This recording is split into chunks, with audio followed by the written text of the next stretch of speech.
Hi everybody. How you doing? Thank you so much. All good now. Yes, thank you so much. Panicked honking. Panicked honking is a great name, by the way. I've done that a couple of times. I remember when when I was in grade school and my mother was backing out of a parking lot and we just started yelling pull, pull, pull, pull. And she didn't understand that we were yelling at her. She just thought we were being really obnoxious children, right? But we were yelling that there was a pole behind the car.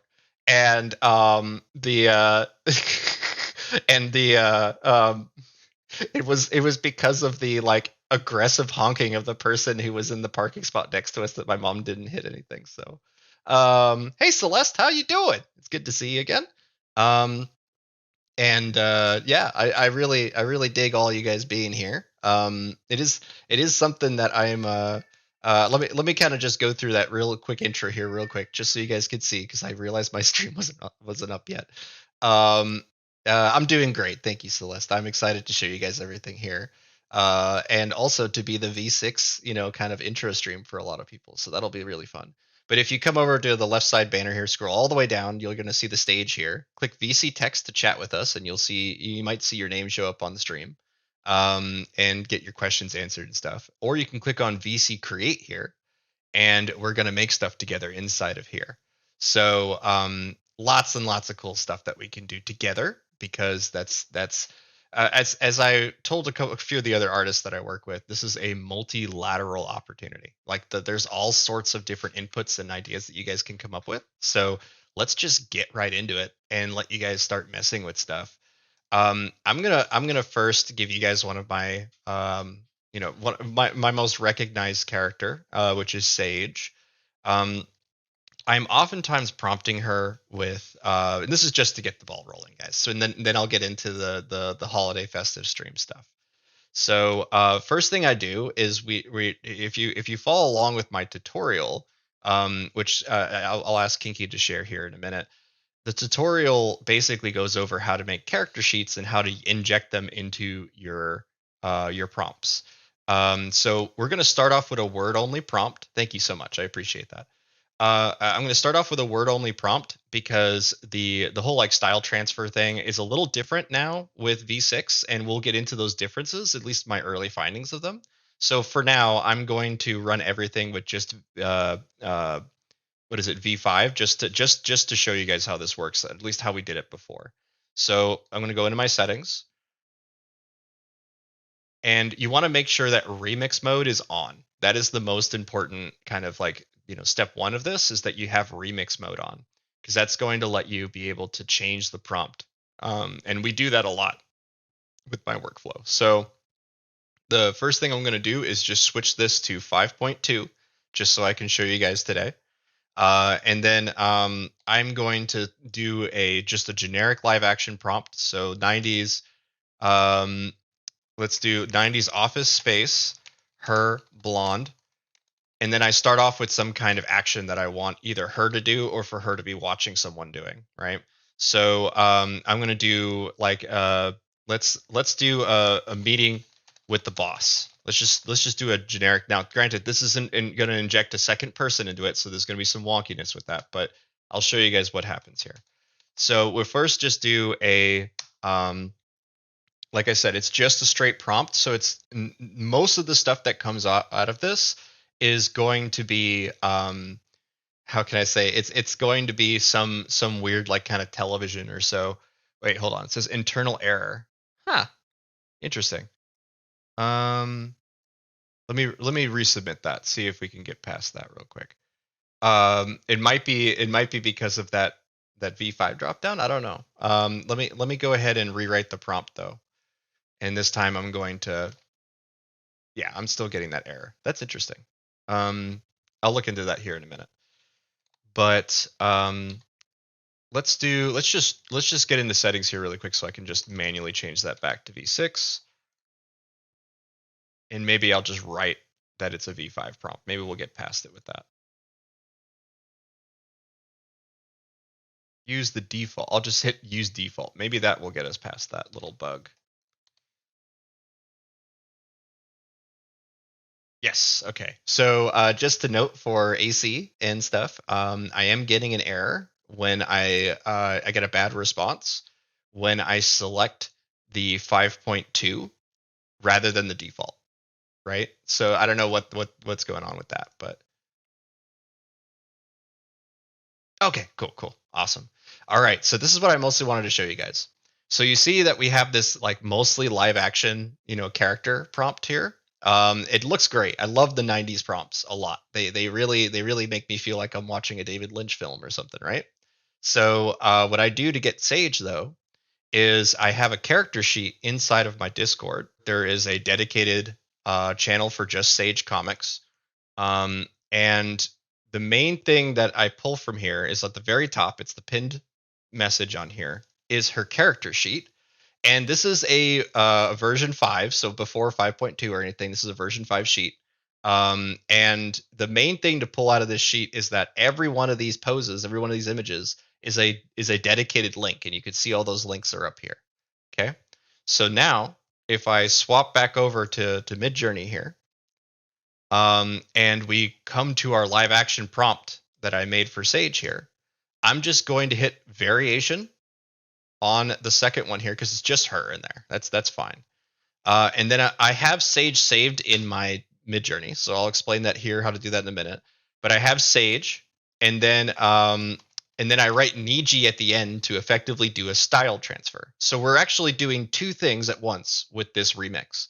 We are doing an image injection, which is what my tutorial heavily goes over, how to like inject images that are usable, and then we add Niji at the end to convert it to an anime data set.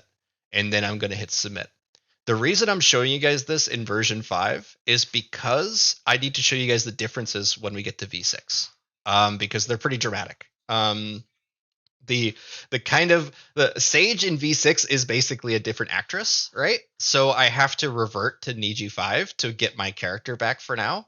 But at the same time, I'm getting some amazing stuff out of V6 that is I would not have been able to do before. So um, if you guys are familiar with me, you'll recognize Sage. She I think she is at like 24 million views now. She is one of my easily my most popular character. And it all just comes down to the fact that we do these style transfers at the same time we do the injections, which preserves a lot of the like the scene and the anatomy of Sage, while letting us be able to kind of constrain her to like a specific world, which is rewinding to the '90s. And I really appreciate the links, Kinky. I do. The what is it? She linked my Discord. You're welcome to join, and also the comic series itself. So if you guys want to check out the other comics, feel free. It's all up there. And thank you, I troll for you. Thank you so much for joining. It's good to see you again, buddy. So at this point, I've shown you guys basic injection. I'm going to now show you guys quickly how to save your characters, because everyone here that has joined my streams in the past has either like submitted or explored a character of their own. And the way that you save characters is by, like I said, you isolate each image to be its own URL, right? So you see that I have each image from that sheet. But the expressions on the sheet, the latter half, are so important. It's really important to have a variety of expressions that match your character. And when it comes to like Michael, for example, Michael's expression sheet looks completely different than Sage's, and it's because Michael is anxious. He's insecure. He has all a bunch of qualities that Sage doesn't have. Sage is she could be a kind of a loud person. She could also be very like dismissive and if anything abrasive at times. And I all that gets reflected through her character sheet. So it's super important to have that all kind of like not necessarily planned out, but to at least know who your characters are. So once you have that, once you have all these URLs in the right setup and you followed my tutorial, we'll go through some of that later. But once you've done that, you just hit /prefer and then you hit option set. And what's going to happen is it's going to let you write a name for your character. It also lets you can use this for non-character related things. There's a couple of prefers in here that are not necessarily character related. But what it does is it lets you make a shorthand of a bunch of links, words, whatever. And I have a bunch of characters in here from previous streams. And the thing is, for if we're making a new character, I just write up, make up a name, and then I hit plus more to add a value to it. This is where you post the links, is inside of the value portion here. So if I was to make another Sage here, I would take all of her links, post it into the value, and then whatever name I put inside of there will start saving it for that purpose, right? So it's really, really handy when you have all these long strings of URLs to do that. The only note that I'll make here is that if you upload an image to Discord, recently Discord added an extermination code to the end of all URLs. So if I click like on Sage's URL here, the back end of it will end with .png, but if you make a new image and you upload that, like say I upload this image here and I post it, which by the way, this is going to be Victor taking an interview. The this image here, if I open up, you'll notice that there is a bunch of gobbledygook letters and code, or like letters and numbers at the end of the URL. So I'll scroll this down so you guys can see. Hold on. VC text. Let's scroll that down. Can I scroll it down anymore? Nope. Okay. Never mind. But if you click that link, if you click that image, and you look at the URL, you'll notice that there is a bunch of stuff. Basically, delete everything after the .png. So from the question mark on, that's just delete all the text there before you save it, and then Discord will not delete your images later. That's it. So I'll do this one as an example here. I'll grab the URL. I'll post the full URL here so you guys can see what it looks like. And then I'll highlight select everything from the question mark afterward, hit delete, and now Discord will not delete your link in like 2 to 3 weeks. So that's how you can bypass some of the kind of like stuff that Discord is currently doing to kind of save on their own kind of backend costs. So there you go. That's how you permanently save characters inside of your Midjourney. I saw we had a couple questions here, so I'll dig into those first. Let's see. Kenty said, Victor, do you suggest that the prefer set should use just the image links, no text prompts such as descriptions or character? Okay. So the main thing to kind of pull out of that is more for your own like sanity, right? So I have a character that I saved at one point that included an entire /tune style code as well as words to describe the character inside of it. And the problem I ran into was how often I was breaking my prompts with it. So like say I had a style code inside of Michael or Sage's prefer, then I would have to basically render out a bad version of it just to delete the style code that's inside of it and then so I'm saying for your own sanity, it's oftentimes better just to have the links or to have maybe a word or two so you don't have to keep typing it. Like it would probably make sense for me to have 90s Office Space inside of Sage's /prefer, but at the same time, I'm also bringing her out of the 90s sometimes to react to people's comments. You know what I mean? There's one guy who was like, oh, you expected a lewd DM, but no, it's Dio. And I had to respond with Sage going, it's Dio. And just like, just stuff like that. I really don't want to pigeonhole myself too much. So I try to leave the links as just that, as just links. But yeah, you're welcome to add any words or anything you want to it. Especially if you want to just kind of blast these out. You know what I mean? I get wanting to kind of abbreviate it. Any idea why I would not be getting the style transfer to Niji? Okay, let's take a look at what you got. Everton Moroccan. Let's see here. Feel free to post your examples inside of VC Create. I can show you how to do that, actually. It's super cool. There's a couple different ways you can do it officially now. But if say like I have a couple different prompts here of let me grab one that I can show. Let's do one here of Michael kind of slamming the desk on Sage, like just slamming her desk. what I can do is get the and I'll post this on browser here so you guys can see. All right, so I have beta.midjourney open, right? I've selected an image here of Sage that is, pretty goofy. I like this one a lot. So I'm going to hit copy and then go to job ID, okay? And then I will swap back over to Discord here, and I'm going to hit /show and then post the job ID in there. And you can see that we get the prompt, and now you guys are able to edit it, right? So if you have a problematic prompt, show it to me and I'll mess with it. But if you're not getting the style transfer from putting Niji at the end of it, it might be because you don't have any image codes in there, but it's more likely going to be the fact that you forgot to put a space in between the dotted lines in Niji. It is so common for people to kind of like screw up just minor things about the codes because they have to have spaces, they have to be separated in a certain way.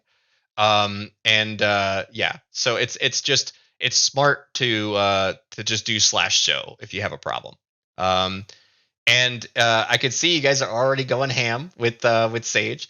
V6 Sage is borderline like spooky with how much realism gets incorporated. I call this overproduction, where the we are no longer in anime mode at all. We're looking at some bizarro reality where real life people have bold outlines, things like that. It's super cool to see. But if you, this is some cool stuff here. I'm going to show it off of clutches here. So I would say that not a ton of these look like Sage, right? Because the hair is kind of the wrong length. But I'll go with the second one here.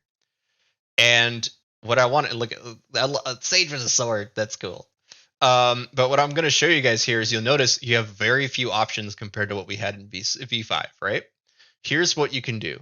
You can hit variation subtle, go all the way down to the bottom, and not only we're going to first replace V6 with just Niji, okay? So it will miss all the features because they're still developing those. So they are coming though. I'm excited to see Zoom particularly, because I want to have V6 office spaces that are organically built around my characters. That'd be super cool. But while that's rendering, let's go ahead and whoa. Okay, yes.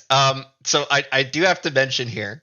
I have a joke within my series that usually involves guns. I use guns as a parallel because it's kind of an interesting sort of like just a fun argument to make, that it's like, okay, like we were playing with sticks before, but now we all got guns. What's that's gonna do? But I want to show you guys this really quick. So when I transfer to Niji, suddenly not only are these more recognizably anime and probably more usable as Sage, but I'm going to upres one of them for you. So what we're essentially doing here is using V6 as the puppet. We are using it as the puppet to be able to guide our characters to be more complex, to be more interesting. Like, this is so much more complex than the Sage that we've ever generated before. But then if I do to Niji, suddenly it looks like a cartoon character, and we lose a lot of that overproduction, which is very good actually. The overproduction is what gets me downvotes when I'm posting on Reddit. It just doesn't look like a cartoon anymore. People don't want to see a bunch of people they don't recognize when they wake up in the morning. They want to see minimalist representations of themselves or their friends or their family, and laugh at that while they're half awake waking up, right? So what this does though, and the most important thing, is it gives us all of our V5 controls back to where I can zoom out now and see the rest of the office and be able to explore that space. But here's the other cool thing, okay? You guys are doing like some variation subtles. I actually do like this Sage actually on the bottom right here. I think that's fun. But here's the cool thing. Okay. After we've zoomed out, I'll show you that here in a moment as soon as it loads. Some of these are like very like this is like, I would say, like badass anime Sage, right? She has very long hair. Usually I in paint the long hair out just because like Yes, she has longish, messy hair, but I consider it more like shoulder length hair. Whenever it goes like down the back, I usually end up removing stuff. But you could see here we're slowly building a Sage comic. Um, because here's why Michael exists in the way that he exists. He is a derivative of Sage. Michael is a very common character that will pop up next to Sage because he is a median or a generic. He is basically like the average of everything else, right? So yeah, it's very good at adding characters. It is. It is very good at it. It's also very good at negotiating two characters' actions. Like you can make characters doing like the well, like patty cake, like high fives and all that kind of stuff, and it'll understand in your prompt the separate actions of each character. So yes, and older versions were very bad about that. But I want to show you guys this here. So here's the thing that tripped me out last night. I didn't even write this in my patch notes yet. Okay. But if you hit variation subtle, okay, go all the way down. And remember, we transferred to V5, right? You could transfer back as well. So let's do version 6.0 and let's see what it does. So, oh god. Look at how angry she is here. It blue screened on her in the middle of a big project. That's what I'm seeing here. But for now, let's just assume. Yeah, right. But for now, I want to say let's just assume that we can version up to V6 as well as go back down to version 5. So let's just upres this one here because it's a V6. Okay. Now let's take a look. Here is the V6 Sage that's been transferred back and forth between the two. We can now hit variation subtle and just hit submit just to see what we get out of that. But I'm also going to do one where I delete, let's see, I'm going to delete everything except for adding the word Niji. So we remove all the word context from it and we just let the image prompt take over. This is completely experimental on my part, but from what I have noticed is that sometimes it completely breaks images and sometimes it makes it like just clean up the line art. It really matters how much background information there is there. And I accidentally deleted the aspect ratio. When you do this, guys, when you accidentally delete aspect ratios, it tries its best to bring everything back, but it's gonna squish and squash a lot of stuff. So I just want to really note that it really is impressive what you can do between versions and between styles. So if you have a specific slash tune that you really like for example, I have one for Sage here that I use to create like minimalist backgrounds and things. And I want to be able to use that style, that tune that I made, right? By the way, this is the V6 Michael. He looks amazing. And this is from doing a style transfer back to V5 in order to retain some of that characteristic there. But if you look here, I'm going to copy the style sheet, and then I promise we'll get into holiday stuff. But I'm gonna copy my style code here. Jump back over to Midjourney here. This is the slash tune that I made based off of Sage's stuff here. And you'll notice that we have all V6, V6, V6, ba, ba, ba, ba. But what I'm going to do is I'm going to hit variation subtle on this one and then go back, delete V6, and then paste my custom tuned code that I have there.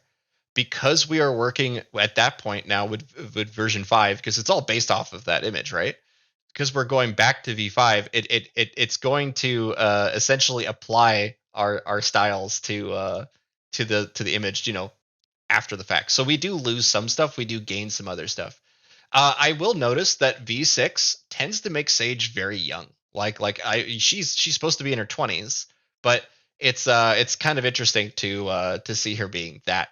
Sometimes it's almost an infant. Like really young, not an infant, but like definitely a child. But you could see here that the Niji version with the style code that I had, crafted for the Sage comics, it does a really good job just kind of bringing everything back to what I know is familiar, what I like about my workflow here. So yeah, play around with it. You guys are going to have a lot of fun transferring between different versions and all that kind of stuff. But you guys, now this is my most popular character. She's a lot of fun. Um, but I want to introduce you guys to somebody. And this is gonna kind of kick off our holiday stream here. And before I do, I think there might be a message to do here from. I see Matt Pin saying V6 is very good at adding additional characters. Older versions are bad at adding additional characters. Amazing improvement. Absolutely, fully agree with that.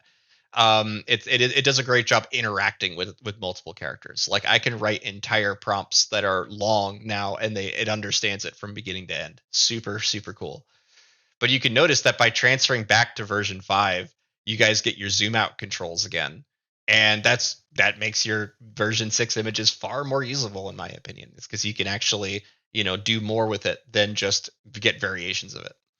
All right. Okay, let's introduce this new character. So, um this is going to be breaking ground a little bit here because I have no idea how well this will work in terms of you guys kind of going nuts with this here. Um, I I have a collab. Is there anything that Kinky or AC wants to interject before I get into it? Okay, cool. Alrighty, all right. So I have been working with a traditional ink and pen artist. And I say working as in we're good friends. We chat a lot. We hang out, and I'll tell you right now, she doesn't use AI at all. Like she is actually all ink, like all just ink on paper. Okay, there's some digital coloring that she does for her comics. But I want to introduce you guys uh to Gnome here. And I'm just gonna grab where's the bag of beans here. Okay. So I'm gonna post the character sheet first, and I'm gonna post this inside of VC text so that you guys can take your time to look at it. But we'll get that started inside of VC Create, and I'll show you guys who Gnome is. So I have her saved inside of my mid journey as just Gnome, but you guys are welcome to play around with this. But Gnome is going to be really fun for you guys. So like let's just do a straight image prompt of her, and I'll run Niji on this one. So the thing is that her code includes a style code, so that the only thing you guys are going to have to do is write whatever her action is at the beginning of the prompt, or you can inject her into the prompt. Gnome is maybe growing to be one of my favorite characters on on that we've made. And it's the way that I'm doing this, and I'm gonna get this shrunken down now so that we can do a proper promo for Fran here. Um, Let me see image and then shrink this down just a little bit, just enough so you guys can actually see it in there. Let's see if this works. Thank you, Celeste. I do think that she is adorable. Can you explain briefly how you went from the sketch to the turnaround? Absolutely. I'm going to get into all that here in a minute. Um, let's see if this is too big or not. Um,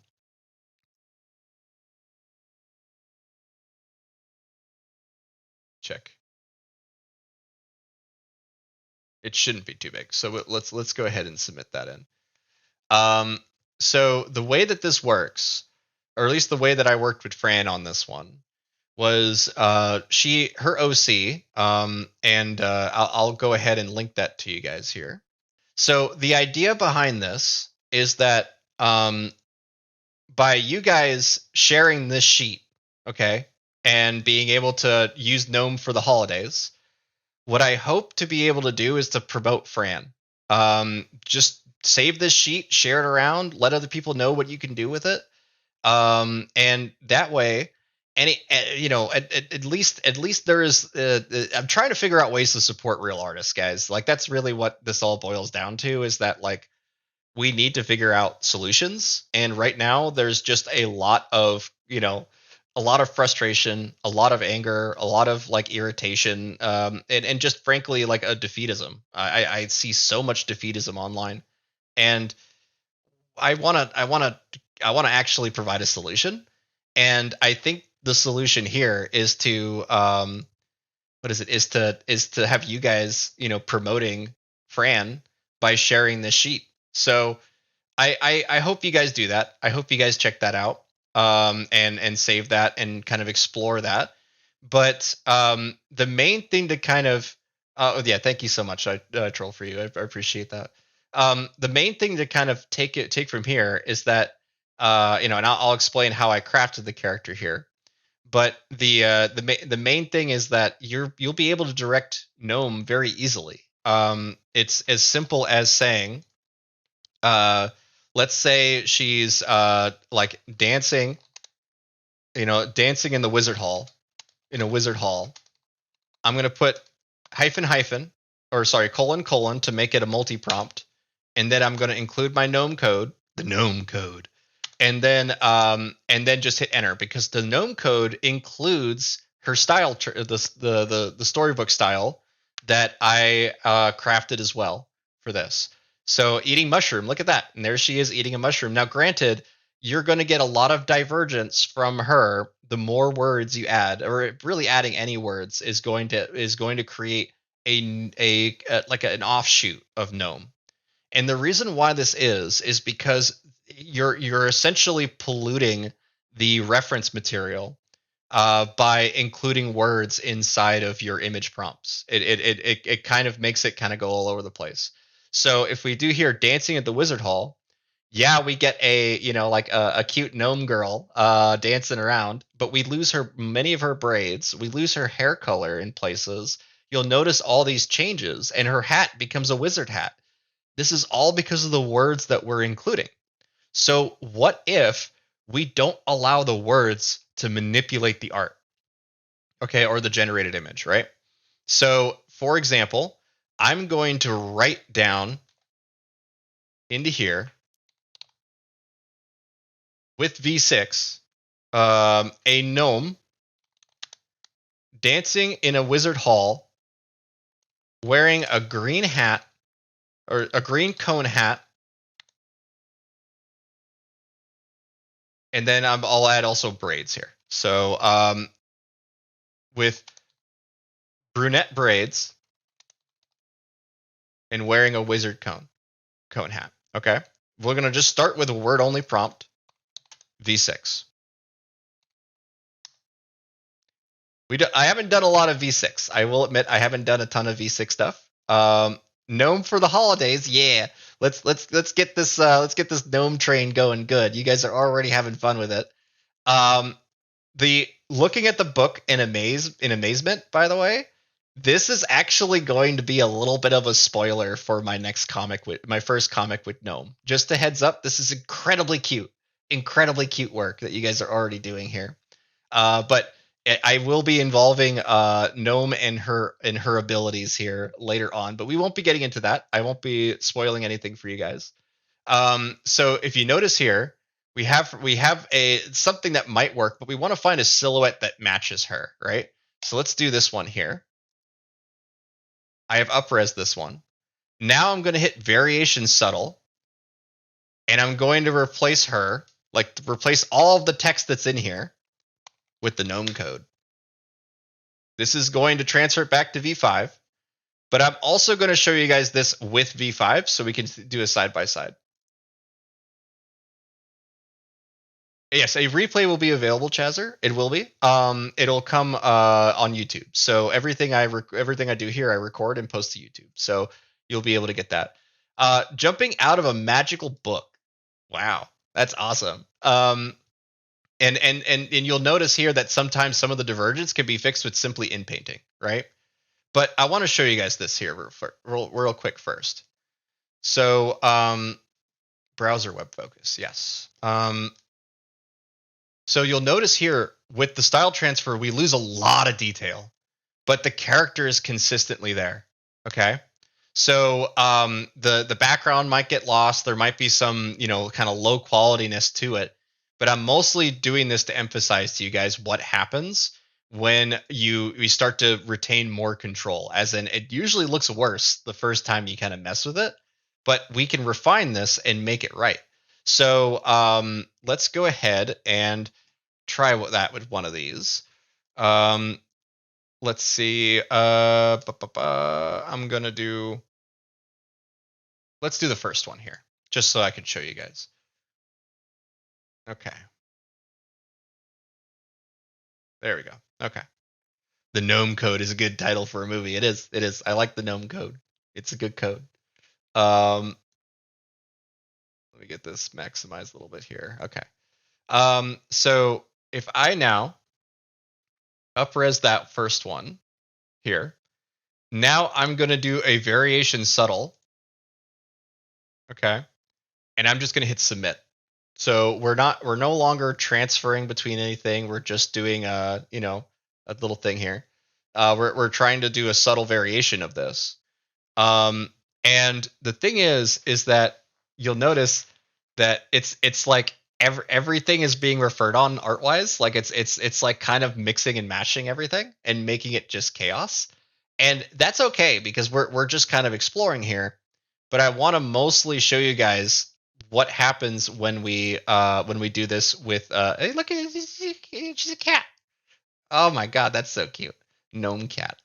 But if we go ahead and try like doing what do you call it? Like we come back into here and I am going to this time describe her again. Like it's a little confusing on this one here because we are transferring with v6 to v5 on that one.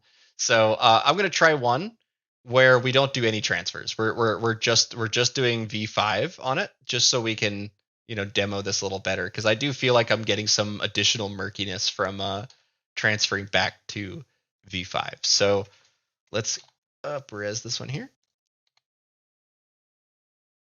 And I'm going to write v5.2. And we'll do a style transfer from that one. But a lot of the prompts that I've been kind of spanning off with this has been doing comic prompts on top of the results that I get.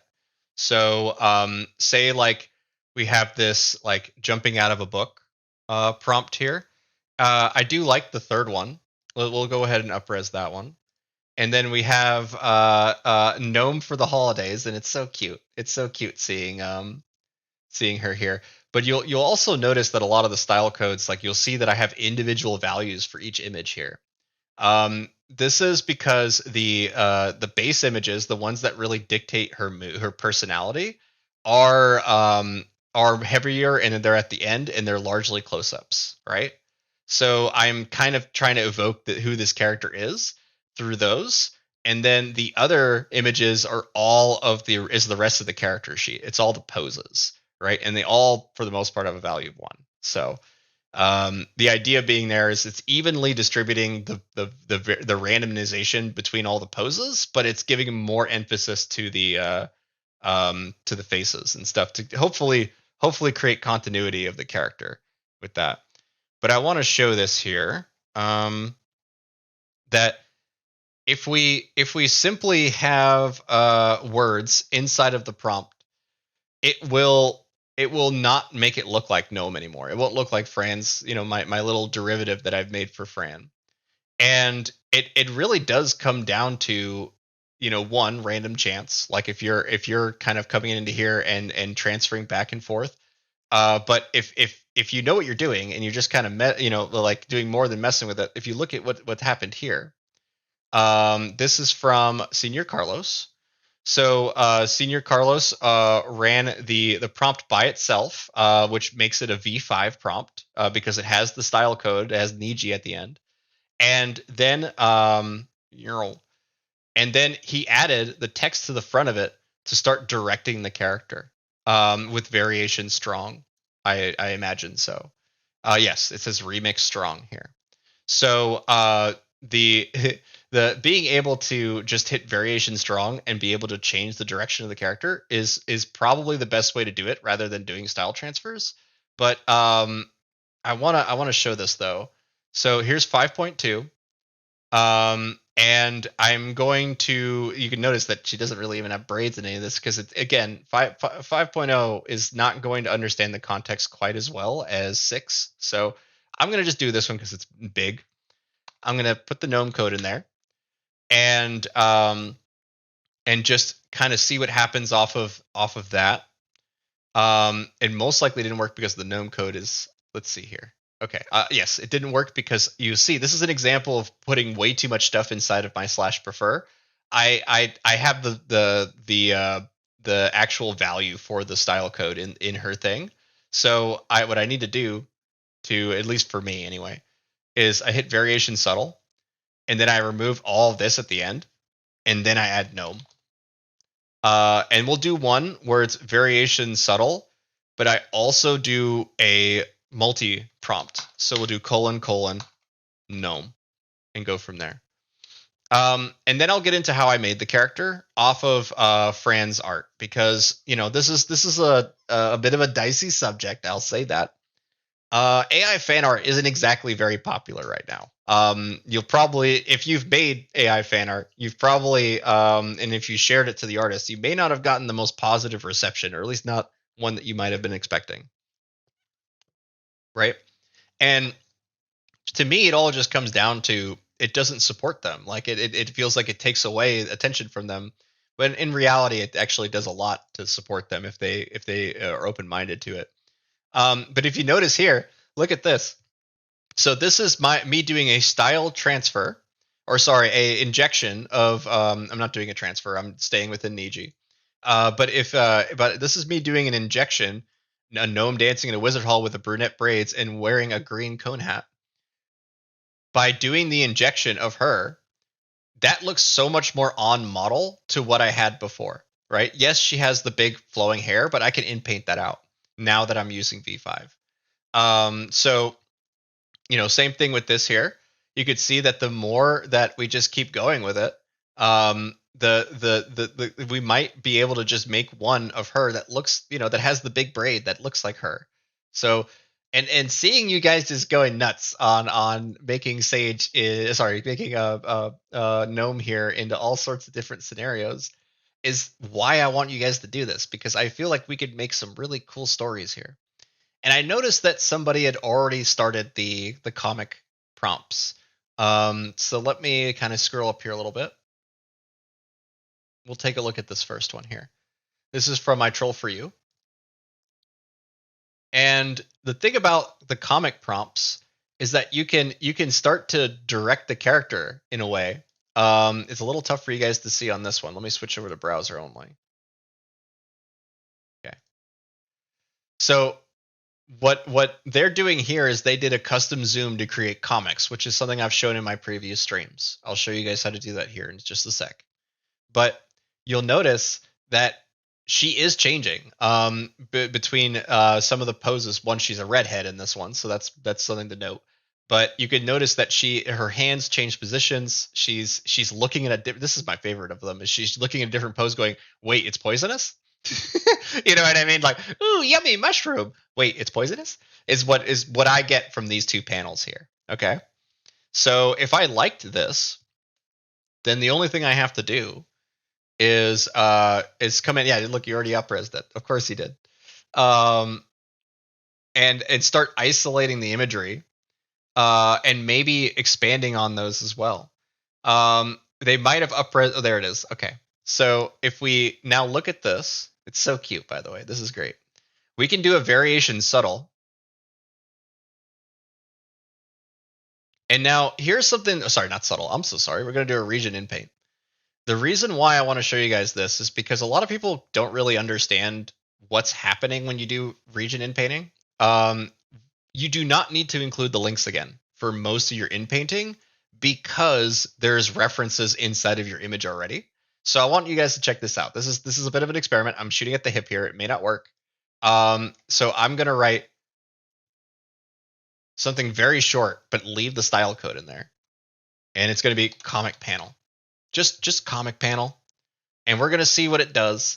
But the reason why, I've noticed that it just refers to the rest of the image. It goes, okay, yes, it probably needs context from the rest of the image. So it just kind of does something. And what it usually does is very cool. So you could see here, 16-bit walking down the street in New York. Let's see what this one looks like here. This is actually quite kind of cute. Let me open this up in browser. Oh, wow. Wow, I like her. Oh, wow, did we just reverse isekai this gnome? That's what I'm saying. That's what I'm seeing when I hear is now she has to live in New York and deal with all the New York problems. Yeah. Wait. Does that mean Elf is technically an isekai, like the Will Ferrell movie? I mean, I'm kind of being serious here. Is that is that true? But I'm gonna. Damn it! Damn it! Why you always gotta correct me? Yes, it is. Yes, we don't wanna ruin it for the kids, right? So yeah, it's a real place. It's not an isekai. But I'm gonna show you guys this real quick. I love whatever you're doing here with all the text is great. V6 will let you have much more text, like embedding, whatever you want to call it. It lets you work with text so much better than before. Wouldn't it be funny if you said, "Hey, I want it to say Gnome as text, but it wrote it in Japanese"? That's funny.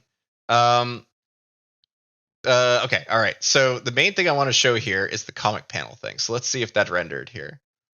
Ah, okay. Yes, it worked. Okay. So if you notice here, I didn't include any image prompts, right? So there's definitely some divergence in her, but notice there should be if it was under the logic that let me open this up here. If it was under the logic that nothing is referred on, there would be no reason why the girl is wearing a wizard-like hat on the top here. Why she's kind of in a fantasy robe, all that kind of stuff. If you notice up here, it's even closer on some of the other renders. The only thing I wrote was comic panels, and I kept the style code. That's it. And I've been using this hack for like so much stuff. It's been so cool to like just inject a comic panel and have it predict what should be in that area. Now, granted, if the original prompt didn't include a comic panel, it probably won't generate a comic panel. I don't have a lot of good luck just highlighting an area and saying put a comic panel here or put a speech bubble here. It does a little better with speech bubbles, but it works a lot better if you start off with a comic prompt. Like there's comic panel is embedded somewhere in the prompt somewhere. You get some really great results like this. Okay, all right. Let me transfer back on over to Discord chat here. Alrighty. I'm going to take a couple questions from you guys. Feel free to type your questions here, and then we'll get into more Gnome action here. All right. I need AI to be better at making canon characters. AI fan art is something I love. This is from Cherry Blossom. In fact, let me try to open up this window here a little bit because I can notice your text is a little cut off here. Come on, Alt. Hold Alt, click, drag. Okay. And shrink that down a little bit. Okay. I want a Christmas movie where Santa doesn't exist, but some Christmas mythos still does, where at the North Pole, instead of Santa, Miss Claus and elves make toys and such. Everything is just done by reindeer. The entire production of Christmas section of the North Pole is just reindeer doing Christmas things, and they're just entirely in charge of the holidays. It is a big fan of reindeer, part of the Christmas mythos. I mean, sure. I'm happy to prompt some reindeer, but here's the thing about fantasy animals. Like I know reindeer are real, but the thing about fantasy animals is how often it just diverges into random directions of different storybooks, right? Like if you talk about like I want Santa's reindeer versus a real life reindeer, the real life reindeer is going to be far more predictable in terms of like oh, I'm going to get an animal. But if you do a storybook, you're going to get everything from like stop motion to 2D animation to whatever. It's a huge amount of divergence when you start talking about like recognized characters and stuff, especially from what do you call that, the open, there's no copyright on that. You can just do that. But I guess the caution I'm putting there though is that whenever I was prompting reindeer, especially for the banner ad for this event, I was getting some real wonky stuff. So that's my note of caution there. I'm telling your foxes. Okay. All right. So here's the thing. I'm gonna go and check out some of these. Oh wow. Yeah, you guys are already expanding and checking out some of the additional. Every time you zoom and expand out like this, you are shrinking the final product image. So keep in mind that if you do see a bunch of repetition, you probably don't want to keep venturing farther because the image will become useless being very tiny like that. But you can notice that as we zoom out and we include comic prompts, it starts to create a story for us. Now, granted, these are not real stories. These are not, there's no intent behind these stories. We have to give it intent. Okay. So there you have it. You've given it some. You've described it as a 3-panel comic manga unwrapping a present. This is from Senior Carlos. But let's try to let's try to give it a little more um, direction here. So if I hit custom zoom, and then I'm going to switch the oops.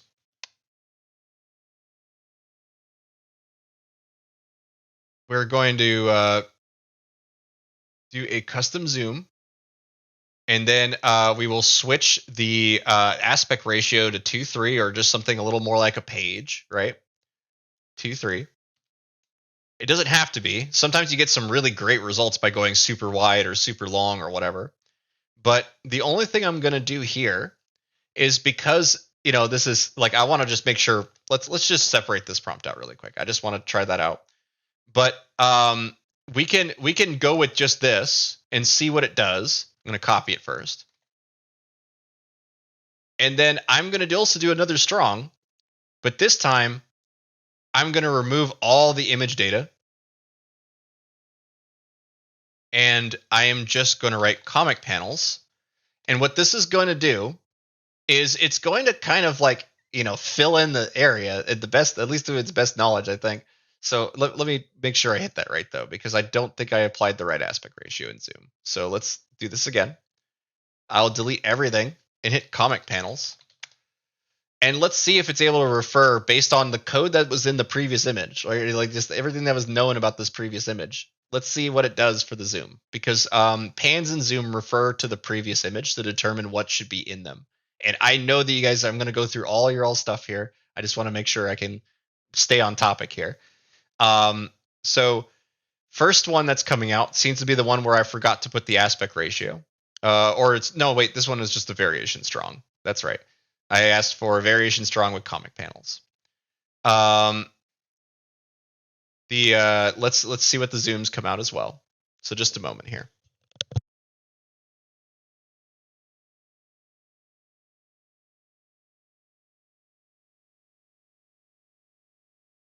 So this is the example I wanted to show you guys. It's already kind of fleshing out the way I expected it to. So if we look at the one where I included only a colon and then expanded out, I didn't write comic panels. I didn't do anything like that. I just zoomed out of it. You'll notice that the image references, it doesn't have anything to go off of. It's just all white. It's like, it's this, yes, it gave her some feet and it gave her the dress. It kept all that accurate, which is what you need for when you want to do this with continuity. But say we wanted to actually have, a comic generate for us, or have it otherwise try to tell a story with it. And so what I did here is I deleted all the information in it. I left the style code that I picked. I have a new aspect ratio and I hit the zoom to 2. Look what happened. We got an actual story kind of getting told for us here. So I'm going to zoom in so you guys could see this a little better.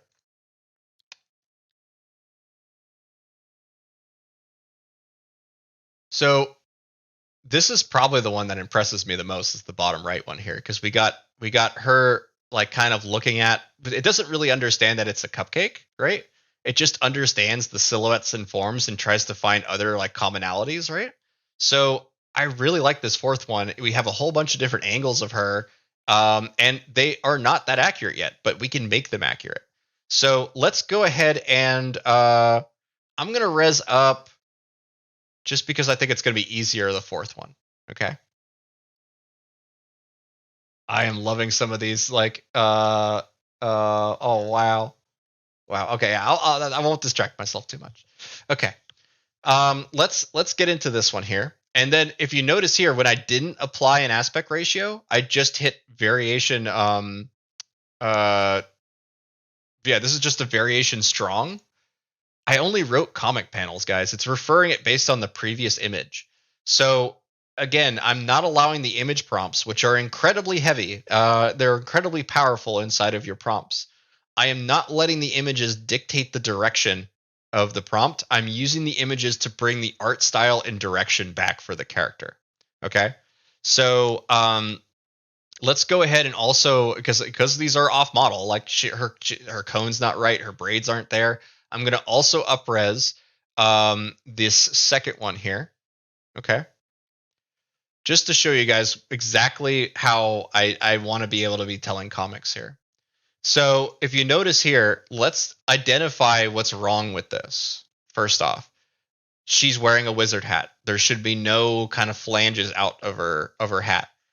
The braids become loose and open at the end here, and one of her braids kind of splits into two shapes here, and her hand is really wonky and weird here. Let's fix it. So we're going to hit variation region. And then just as a blanket, I'm just going to highlight everything here. I'll switch this over so you guys can see more easily. Okay. Let me move myself out of the way here. Actually, I'm going to have a whole window dedicated to just this Discord for this because I feel like I need to really emphasize this to you guys here. And bring the VC text below that. Okay.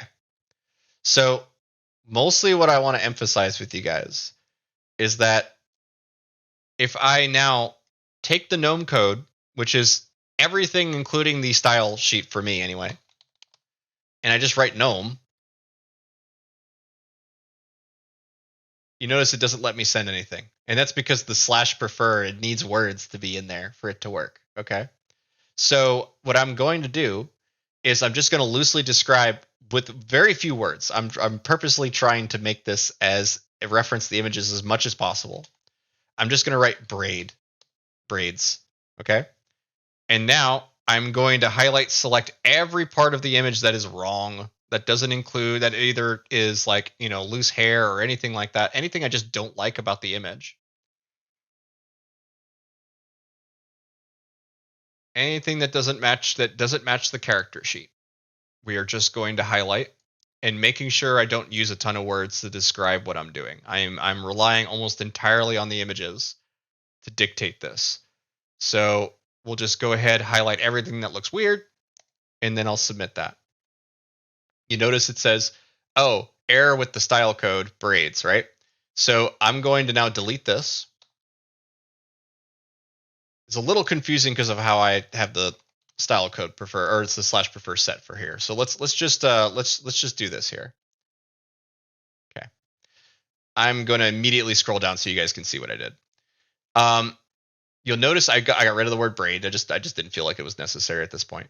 But you could see here that I included all of the images. So an easier way for me to explain this would have been just to copy everything from a previous prompt of just straight Gnome code. just get the Gnome code and then go back to the prompt and then hit vary region and start selecting things. So I copied it. I'm going to hit vary region again, just to show you guys. And I am going to select everything that's wrong about this image that doesn't match the character at all. And I'm envisioning kind of a long wizard, like a long cone, crinkly cone hat here. So wherever my imagination takes us is where where this is going to go. And she doesn't have this weird kind of bangs or any sort of loose hair at all. Everything is kind of knotted up braided hair.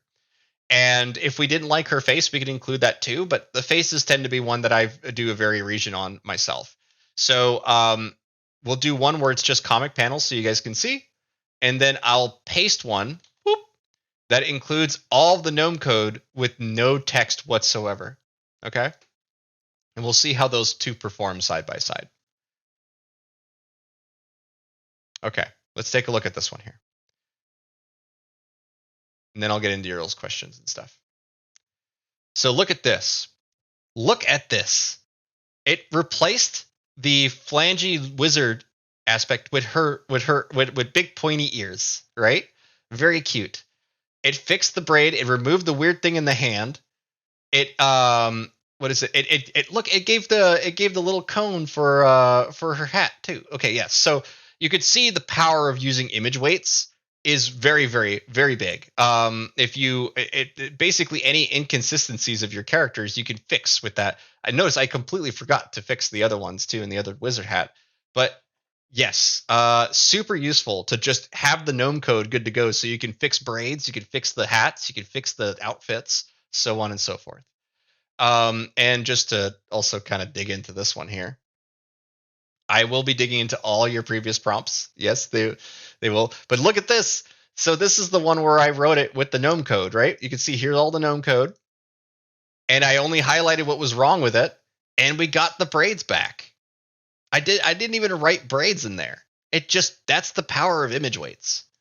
And yeah, so very cool, very cool. I'm excited to see and start digging into everything you guys got going here. But to and like look at this. Like just seeing you guys slowly developing entire comics is amazing. And I say slowly, like this is insanely lightning fast. Oops, why did I click that? It's to me like this is basically like God mode for making stuff, right? It's just so much fun to see you guys doing this. Okay, all right. A cute Rasta girl sitting in the woods. Yeah, look at this. And I have plenty of V6 stuff to show, especially since I've been doing a lot of like converting back and forth. But sadly, a lot of it's for a comic that's going to come out. So I'm going to dig into that a little later. I think the gnome stuff here is just so cool. What I'm going to do is I'm going to play a little song for you guys. And maybe we can, riff off of that and stuff. But I want to see where you guys go with this. Just try to be as on model as you can.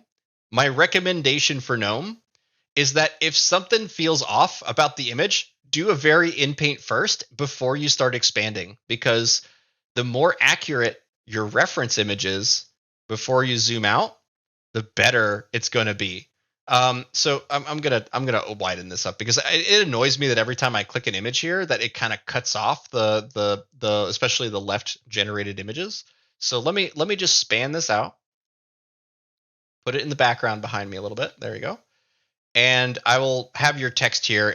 And we'll just shrink this down a little bit, I think. Oh, you know what I can do? I can do this. Yeah, that's better. That way you guys can actually see what I'm doing here. A little better at least.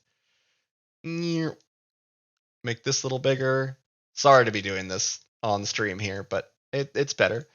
Ghost Nipple said, Megamum is cool, but a bit like Gnome. Yeah. It's I have to check out who you're talking about there. I'm not gonna pretend like I know, honestly, but feel free to talk inside of text chat. I will. I'm gonna play a little song just to kind of give myself a minute to grab a drink here.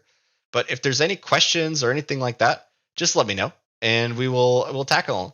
But for now, I'm just gonna let the stream here of gnomes play out while I got a song going. So let's see here. I'll go all the way to the bottom. Look at this. Look, you guys are you guys got to dictate what kind of tea she likes or something like that. We'll see what happens. But let me play a song. All right. Okay, so that was Banana Man by Tally Hall. There's a couple of yeah, right. Everyone should want a banana after that song. The thing is about that song is that there was a trend on Midjourney a couple months ago of just prompting banana men, just like at all sorts of different bananas and stuff.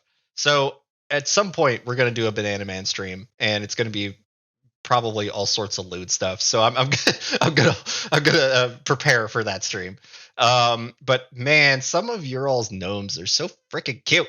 They're like straight out of Ghibli, like with some of these like. But yeah, I love how you guys went with the theme gnome isekai, and that's is that your fault? I'm not surprised.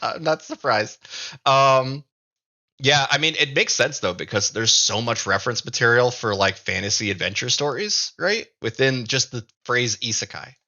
Um, I was talking about this with the artist about if we do any sort of story or dialogue, whether or not it should be like an actual isekai or an actual fantasy story, right?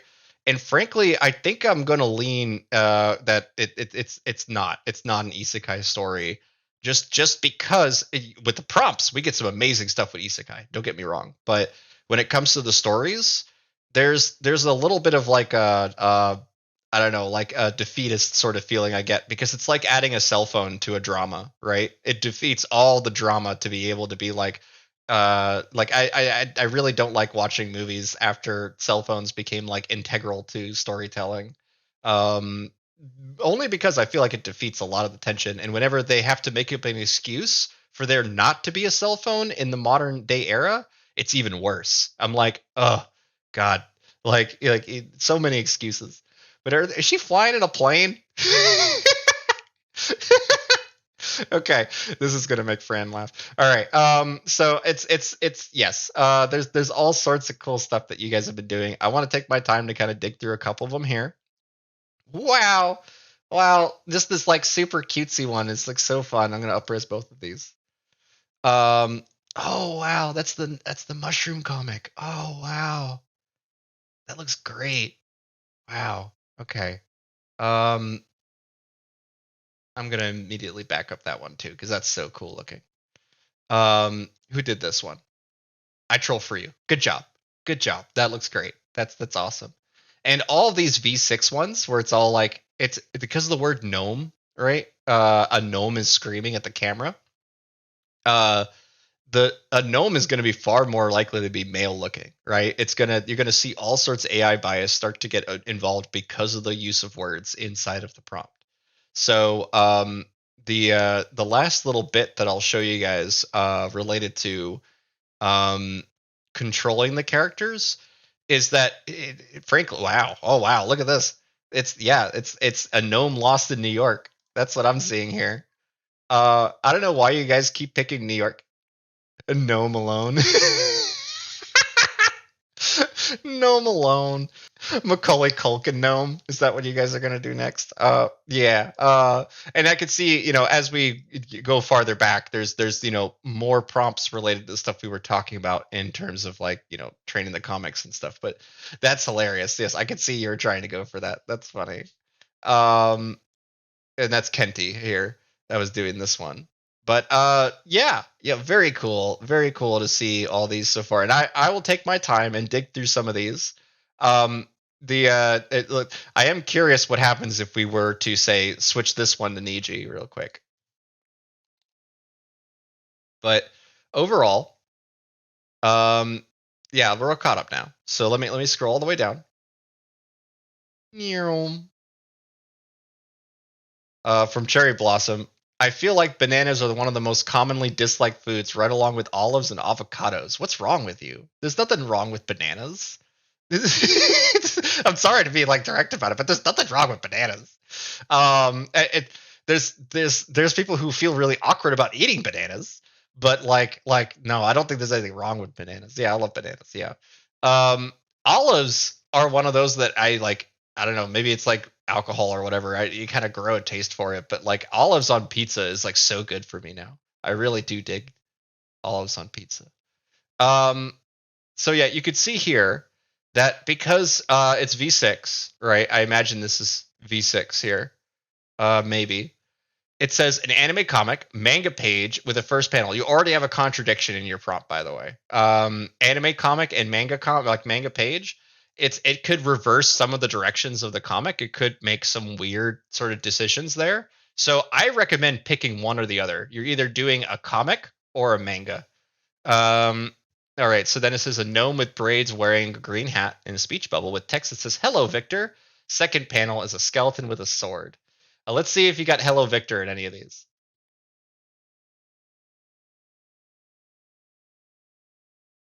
Looks like not, and that's fine. The text encryption it's still very haphazard there. It kind of looks like Victor on the front one there though. So let's do this. Let's give you guys Victor too, right? So and oh my god, this looks great. Oh, I can't wait to see what you guys end up doing. But so what I'm gonna do here is I'm gonna throw Victor into one of these too, right? So we have this here. Victor is going to be a warlock. Inside, of course he is, because I always do like the lightning pew pew powers to represent AI, like instant creation stuff. So I'm going to not be referring to AI at all inside of the fantasy story that we end up making. But I will. But I want to tell you guys a little bit of backstory for this. Um, so my character is going to be a regular person who is completely useless without his magical bag of beans. And his name is Vic Bag of Beans. As a my own play on Bilbo Baggins. So Bag of Beans is the kind of joke that I have here with it. So what I'm gonna do here is for now, we are just going to add Victor to the front of your prompt. Victor, because I have him saved here too. And we're just going to submit that as a variation strong. And then I'll also do a variation subtle to show you guys what that looks like. This is the only thing I'm doing here is doing an injection. I am injecting Victor into these images. Variation strong is going to get rid of most of the comic panels as it tries to bring it back to the reference art. Variation subtle is going to make murky, mostly bad looking stuff. But I want to show you guys the side by side here, and then of course I'll dig more into gnomes. Um, the thing about Victor is that he's meant to be kind of like an edgy, kind of a almost like a little bit of Jonan Vasquez, a little bit of other aggro early 2000s characters. But I want to show you guys what happens when we do the subtles, because the strongs are obvious. The strongs bring it back to the character sheet and incorporate a little bit of the art style from whatever I was injecting into. But if we do a variation subtle, on the other hand, like so, we suddenly get Victor looking like he belongs at least a little bit inside of these prompts, right? And I can always in paint make corrections, changes, that kind of thing. But the important thing to kind of pull out of this is that everything that I'm doing here is essentially just slowly bringing it back to the reference images. Okay. So if I now open this up here, and I'm going to bring this sheet over to here. Let's bring this back down to there and pop this back open here. Yeah. Okay. Like that. And then I'll make this nice and big. Takes me a second. Sorry, guys. Okay. So what I mostly want to show you guys here is inside of my Midjourney, I've been working on a comic. I won't be showing all the characters or nothing because they're still in development. But I want to show consequences. I want to show that when you do something inside of this fantasy world, there's negatives for doing it, right? Kind of like I don't know. There's a lot of different parallels there. But if I bring up this job ID for now, keep in mind I in painted about maybe I don't know how many runs. It must have been at least a dozen in paints on this. But here is Victor accidentally self-emulating himself trying to light something on fire with like a lightning ability kind of shot. You don't see the shot inside of this prompt, right? But I want to show you guys just how far you can go with comic panel prompts. The original image was just Victor shooting the smoke at the end of the stick. The plot that I'm working with here is that there will be something at the end of his walking stick, maybe like a small mask or just something that he won't really care too much about. That's sitting at the end of the stick, and he blows up the stick with a lightning shot, similar to like a Yu Yu Hakusho kind of shot, right? And by doing so, he catches his other hand on fire. or vice versa. Maybe it's the hand that he shot with that catches on fire. But the idea is the smoke, it was inspired by the smoke coming off the hand. And then I wrote a comic panel as being his hand is on fire and he's looking at it. Forced perspective of a hand on fire. He's looking at it. That was the prompt that I used, and it gave me the comic panels below that. And then I panned down and I said, what is it? Screaming in pain because his hands are on fire. And it started filling in all these like kind of like reactions. And I was like loving all the reactions. I have also many versions of this saved just so I can pull those reactions later. But if I wanted to just arbitrarily expand on this comic and kind of see where it goes, let's do a custom zoom. I'll set the zoom to 1 so that we don't zoom out at all. We don't lose any quality from, or at least as little quality as we can from this comic. And a really common trick for me, right, is just to switch the aspect ratios, because this essentially will force it. So we do, instead of 3:2, we do 2:3. This essentially rotates the canvas and gives us a wider or taller in paint in this scenario. And I'm going to just write comic panels again. And then we'll hit submit. And we'll see what this do. Okay. Yes, okay. I was gonna say this, but I accidentally scrolled down. How many of you all are gonna prompt gnome with a banana? And it's immediately true that there are gnomes and bananas. Like immediately. It's like almost right in that moment. It's great. It's great. But we can see what happens there. Look at some of these. I gotta open this up again. Yeah, some of these are great. They're just great. Let's go for that. Yeah. Okay. Oh man, and you guys are just adding speech bubbles willy nilly. Yeah, that's great. I see what's happening here. I need to shrink Discord down a little bit here.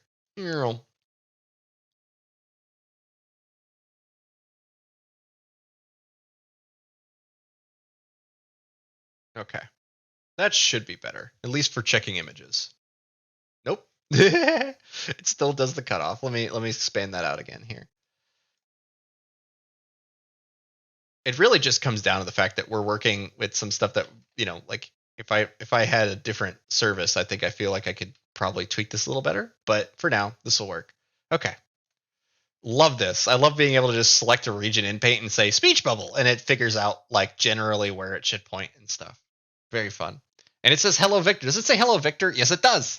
It does. All right, hold on a second. And so it's all V5, right? Because you're doing in painting. So it's not going to spell it correctly necessarily, but it gets real close. I mean, you got it kind of close with that one, so that's cool. All right, let's get back to it. Okay.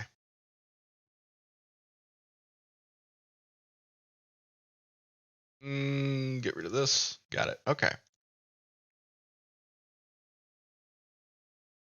There we go. Okay.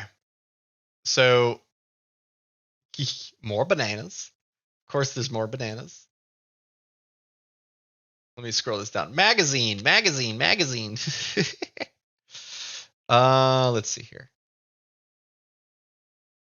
Okay, so I upres this one to do the. I can't wait for inpainting in V6. Yeah, inpainting on V6 is gonna be rad. For and all sorts of stuff that you guys will be able to do with it is cool. All right, so I'm gonna show this again. Where I have my GNOME code saved inside of, I have like the style code saved inside of GNOME. So I'm going to delete this and replace it with GNOME. And then I'm going to find everything that's off from her character sheet. Oh, thank you so much, Zionart. I really appreciate you checking this out. And I do a lot of work at character continuity. So there are things that I don't know that people like improve and change on my own like methods that I'm like so impressed with. Just where it's not about, oh, I found a cool word and I like it. It's about, oh, there's real utility by using this workflow, right? So my workflow involves a lot of injections where we're taking character sheets and saying, hey, change the art to look kind of like this character sheet and do your best, that kind of thing. But for now, I'm just going to select every part that is flowing hair And I'm not even going to worry about changing anything. I'm just going to submit that in. And just to remind people that don't know about the /prefer, my Gnome code is just this. It's just all the text, and it includes the style sheet to make it a little easier for people. It includes the style sheet too. So very cool to see you guys going ham with these prompts here. Very cool. And I see you injected her into here. And you're getting really close. It is very, very impressive how good V6 is at interpreting injections, right? Where it's like, okay, yes, here's a bunch of random character art. Make it fit within the context of this image. V6 does a really good job at that. Is it a good enough job for me to be able to make comics with it? I would say no, only because the styles transfer so dramatically. Once /tune is out for V6, I am going ham. You probably won't see me for a little while. So yeah, you can see they did variation subtle on this one. This is Kenti, and going to inject the Gnome code again into there. Love all these bananas. That's very fun. A caricature of a Gushash female gnome, chaos 25, aspect ratio 25, and then your own stylization there at 250. That fourth one could work, but it is the here's the thing about this. If you guys go under the route of doing this kind of stuff, especially with chaos codes and all that stuff, if you inject into this, there's a very high chance that the depth map or the shapes of these prompts are going to be very off from what our idea of a gnome is in terms of the shapes and stuff. So let me show you this as an example. Let's do the fourth one here. And while that's loading, got a bunch of other gnomes here too. Very cool. See how much more male it is? That can be just because you described it as that's an elf, So it doesn't really know what gender you want to go with there. And then let's do this one. This is my comic panel expansion here. Just to kind of quickly demo this. You could see we got a different angle of what it thinks Victor looks like. And we got some expansion of existing panels. We got some flames, got some fire. We got a close-up of the hand on fire. There's a lot of things you can do just by replacing all of the text and writing comic panels. Lots and lots that can happen. You don't have any control of this, though, right? So in order to give yourself at least a little bit of control, what you can do is come back over to here. You notice how it just says comic panels, and because this is a zoom out, we can easily just re-roll it, and that will bring up the remix window again. So let's say, okay, since we're expanding on top and below, let's just give a scenario for maybe what happened before this, right? So let's do comic panels. We're going to do finger gun. We're going to say lightning finger gun. Gunshot. Okay, here, lightning finger gun. Shooting a beam at a target. Let's shooting a bolt. Shooting a bolt, a lightning bolt at a target at the end of a stick. This is for V5. This is a good amount of direction. I do not know if this is going to work, but we'll see what it do. And that way, it manipulates the potential outcome of what these panels, these bordering panels, are. So we'll see what that does. More injections, awesome. I love seeing this. This is great. Oh man, I can imagine her running into some spooky character, and it just ends up being imagine you saw eyes in the woods, right? But then it walks out and it's just a little creature that's all eyes and just stick figure legs. That's the kind of humor I want to go with this. Okay. So, it's, and we can give her a companion with this too. We can give her Victor to kind of hang out with her. And I'll show you guys what Fantasy Victor looks like here in a minute. But yeah, where you guys are going with this is just awesome. Oh wow. Okay. Anime comic panels, gnome isekai, anime screen cap of a gnome with braids wearing a green hat and with a speech bubble that says, "Hello, Victor," and then spanning off of that. Oh wow, yeah. Okay, let me kind of break this one down a little bit too. So they're all spanning off of this image here, the one with her with the Hello Victor in the middle. You'll notice that her hat gets cut off and changes because it's too close to the border of the frame and will be influenced by the zoom out or pans. And a lot of them are boys. A lot of them are suddenly male, and that's because gnome is a non-gendered phrase, right? Look what it did on that close up. It looks great. So you're going to need to add a pronoun here in order to reinforce that you want a female character in here.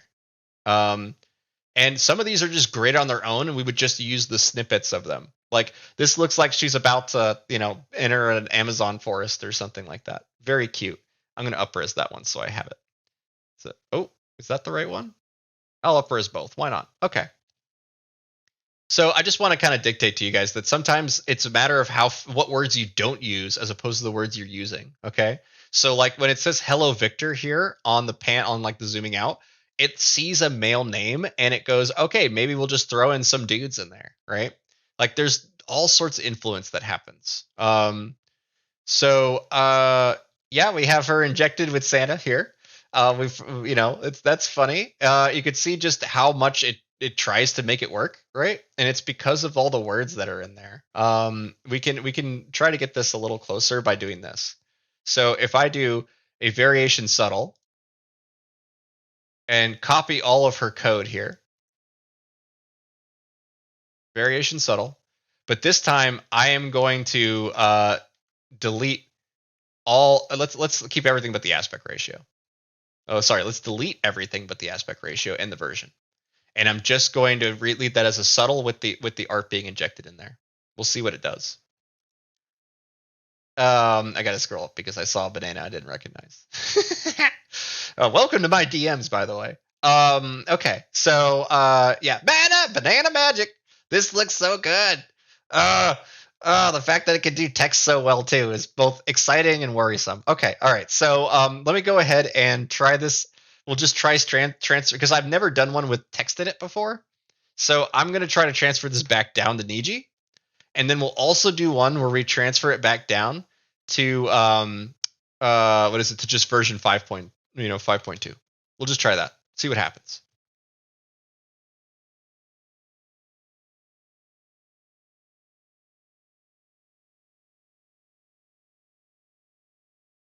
I was kind of curious. I did get asked this by another artist actually.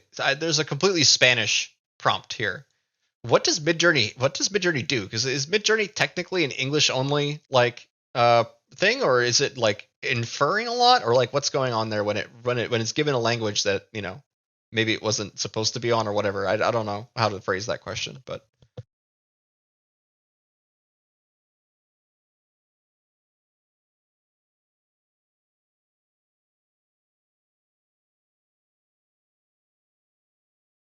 okay, all right. So Nijibot has some translation functions in it.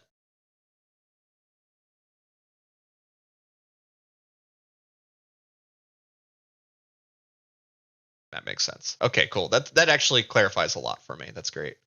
Um, Thank you for that, AC. I appreciate the insight. I do want to show you guys first that that's subtle here. Okay. Yeah. Is that it? No. But let's see here. If I come back down.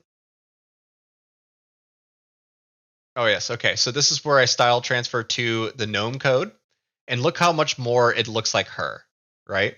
And it's just because I included the text, like the images in front of the in front of the Niji transfer as well.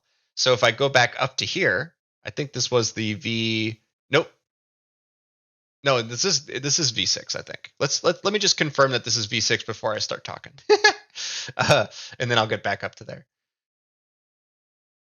Okay, yes, this is not V6. Good, good, good. I was a little worried there because I was like, that's not what I'm trying to show. Let me come back into here. I went a little too far up here. Okay. That's the Niji.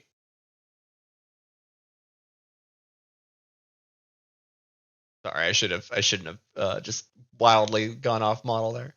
Um, very cool. Let's see here. And this is the one I meant to do, but I'll do that later. Okay. So again, Niji, and I'm waiting for the one that isn't Niji. It's the V6 one. It makes sense that it's farther down the line because it's it takes longer to render V6 prompts. Okay, let's take a look at this chaos. I mostly wanted to show you guys what happens when you delete all the text in V6.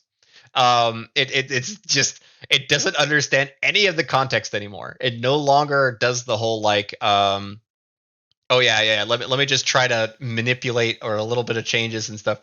If you just straight image prompt and remove all the text, all the context is gone too. So it just becomes a mess. It's awful. So I'm just gonna recommend that you guys do what is done up here. Oh wow, some of these playing soccer. Oh, that's hilarious. I like that.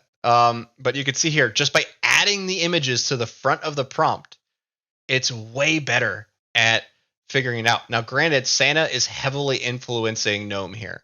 Not only with the hat, as you could tell, but the bottom of her dress is red. She looks like a Christmas gnome, not necessarily a fantasy gnome, but it's there. And you can see here that on the prompt where I expanded out, I said comic panels, hand transforming into a banana. This isn't fine. Yeah. It's not gonna transfer. It's not gonna transform into a banana. You can present a banana in the hand now. What? Sorry. Oh no. Oh no. Ancient. No. No. Okay. All right. You definitely did. You in paint something? I know. Like let's see what. Oh no. It's happening. It's happening. It's converting into a banana. Oh no, I don't like that.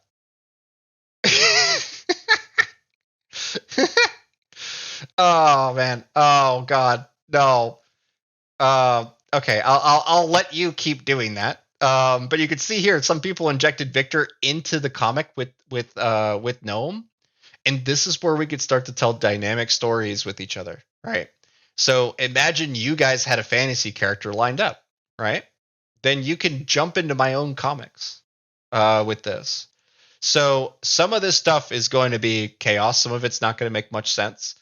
But don't be deterred by that. Just try something else. Um, but man, some of these stuff that you guys are making here, like I'm going to upres this one really quick, just so I can kind of break down what's happening here. Isekai manga scan, multiple panels, like the words you guys use to kind of derive more of the products that you guys want to make is super cool. Yeah, see, go ahead. I really like all these guys. I think these are really fun. See, look at this. It's a gnome like Victor, but it's Victor, right? And so if I didn't like any aspect of this, I can just, change it. I can just bring it into Photoshop and make it my own or only take a segment of it, right? So very cool. I mostly want to emphasize here.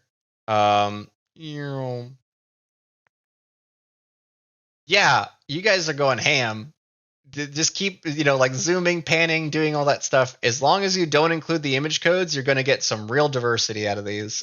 Maybe too much diversity, but I mean, I'm really digging a lot of these.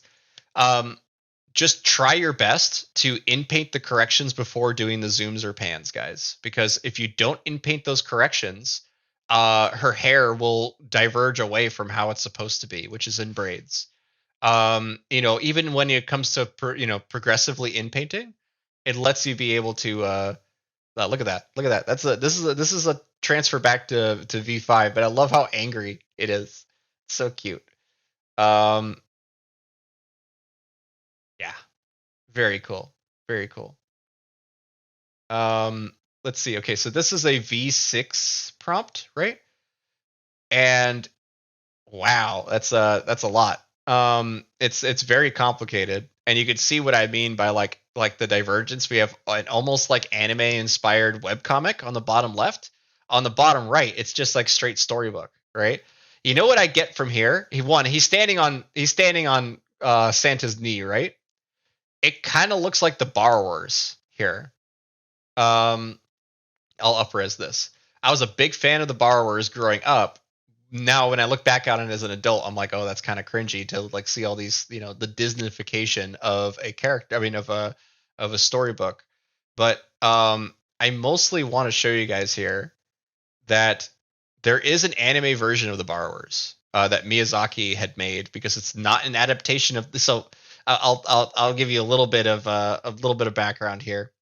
Miyazaki and Disney don't get along. Disney is the distributor for Studio Ghibli films, right? And what that means is that they also controlled like the audio. So a lot of the very early Studio Ghibli stuff, the dubs are awful. And it all just comes down to the fact that they didn't care. They literally didn't care. They didn't put the money into hiring proper voice actors like the Japanese would for their own stuff, right? So, let alone all the colonialism and capitalism kind of critiques that Miyazaki has, the bigger one is that like he's like, look what they did to the Borrowers, and it's like, yeah, it's like a schlocky, not schlocky. I would say like it's a made for TV almost movie in terms of the quality of it and the story. So Miyazaki took the original storybook and adapted his own anime version of it. So if you want reference materials for tiny people and big, living in a big world, I would probably look at Miyazaki's Borrowers. Let me grab the name of it actually, because it's not called the Borrowers. He specifically, I think Disney told him not to call it the Borrowers. So let me Miyazaki. It is called The Secret World of Ariete. That is the name of the anime version of and I'll just link it to you guys here. Will it let me link IMDb? Let's find out.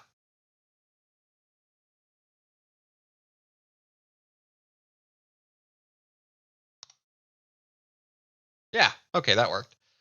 So, Ariete, The Secret World of Ariete is literally Disney's The Borrowers, but done way better. So, and if you like Miyazaki films, you'll probably enjoy this one too. It's not his best work. I'll say that right off the bat. But if you want to see a rare, what I'm going to call Disneyfication, or like you're undoing the Disney, then there you go. That's an example of it, and how much better it could be. I'm going to keep dogging on the mouse. Okay, all right. Let's get into your all's chats here. If you got anything to say, it'll show up on stream. If you want to see your name pop up, feel free to go to VC Text. It's on the left side here. So if you look here, VC Text is right above the stage. If you want to type anything, say hey, that kind of stuff, just say it in VC Text. In VC Create is where we're prompting stuff and having our fun here today. And I cannot wait to read the comics you guys are making because, oh my god, I am so excited to be able to like actually dig into this stuff and start like okay. So I have one thing I'm going to point out here real quick. Sorry, I'm a little scatterbrained today. This is a very fun stream for me. If we go to my website really quick, I have something called Exquisite Prompt, and this is a great opportunity for you guys to do this too. So Exquisite Prompt is where you guys submit part of a comic and then I finish it. Okay. So this was submitted by Nickel Keen, and it is Ancient's cat boy. And the idea here is that he sent me the first two panels here, and then I finished the last two panels, like the last two pages. Okay.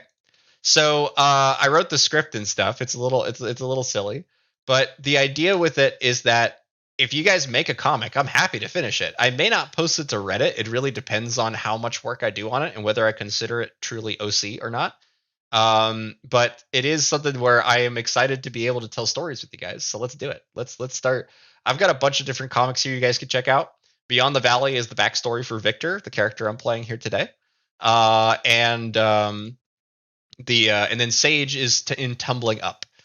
Tumbling Up is my current kind of obsessive project, and I have a 4-part series that I will be spanning off. The first part is currently online, so you guys can enjoy the Gates of Bill inside of that comic series. Yeah, all right. And and for the folks that are watching right now, I highly recommend bringing in your friends and stuff. But here's the one thing I've noticed. You do need to have a Midjourney account to participate with this stream. So I had one or two people that wanted to join, and they could watch the stream. They could watch the stage, but they couldn't participate with VC Text and VC Create. So if you're not a paying member of Midjourney, um, you're welcome to join my Discord and we can experiment and play around with stuff. But I hesitate to say that because it's amazing how fast my prompt request channel filled up after my first stream. So I do close that request channel every once in a while. I have it open during the holidays. So if you guys are, particularly wanting to explore something or make a character together, you're welcome to join my Discord, and we'll do that offsite here.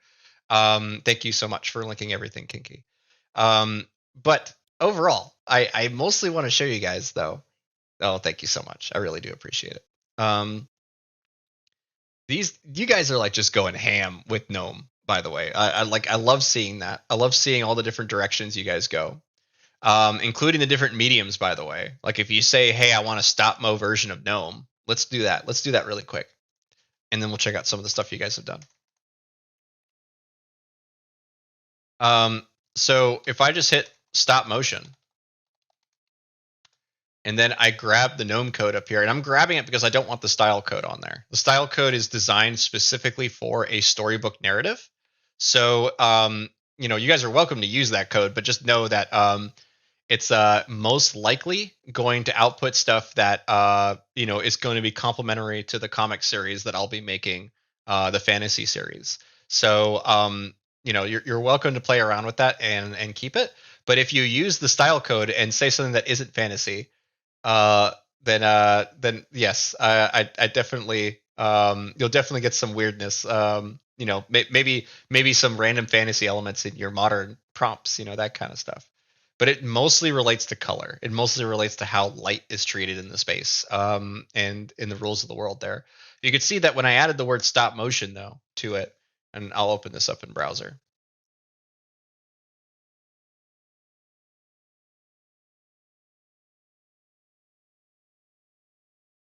Oh, come on. Open up. There we go. So when we added stop mode to the front of the prompt, it didn't incorporate, like, stop mode doesn't really imply a gender, right? But it does imply a lot of like world building stuff, a lot of like the ways the world works, the way the world is assembled and looking. I really like this fourth one though. Like she's about to like crawl into like some kind of like Fern Gully story. I think that's a fun idea. And the style divergence is massive, right? And that all just comes from the fact that stop mo is like crazy. It's kind of all over the place. But if I, upres this fourth one here, as you guys play around with Victor and stuff, we can first do a because you notice I didn't include any notice of Niji or anything because I don't want to do anime. I wanted to do stop mo. Okay. So, Fern Gully remake. Okay, I have to mention this because, like, I do speak privately with artists. Not all of them are in support of AI, but they are curious. They want to learn. They don't want to be a Luddite, right? They want to keep up with the times. Fern Gully is by far one of our strongest commonalities. I grew up watching Fern Gully, and so did many of the other artists that I work with. So Fern Gully really should get remade. I will rarely ever tell you that a film should be remade, but Fern Gully needs a modern audience. That's what. Probably because you didn't look right at the VC text. Okay, yeah, so you're just talking to somebody else. Okay, so let's go ahead and hit very. Right. We do. Tim Curry needs to reprise that role 100%. But what I'm going to do is I'm going to do a variation. I'm going to do a variation subtle, but this time I'm going to take out the word stop motion just to see what it does. But most likely, and I'm going to bring this back over to here because it's a little obnoxious that I'm kind of covered up here. The thing I'm going to do though is let's also do a style transfer to Niji just to see what it does. That's just by adding Niji to the end of the prompt. And then we'll also do a variation subtle, and we'll go up to V6.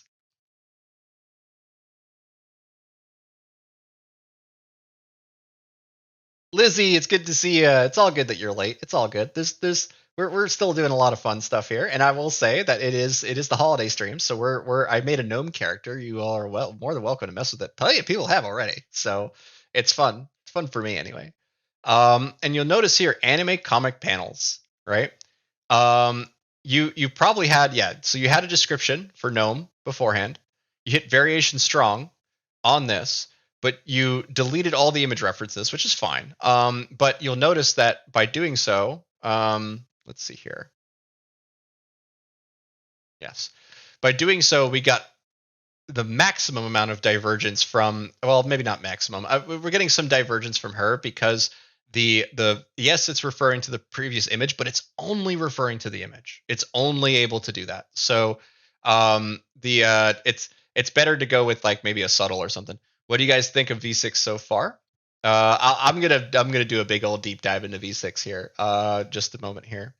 But the other thing that you'll notice a lot with V6 is that the styles are super, like I wouldn't be able to use a lot of these because they just, the overproduction is enormous in some of these. It goes in all sorts of different directions.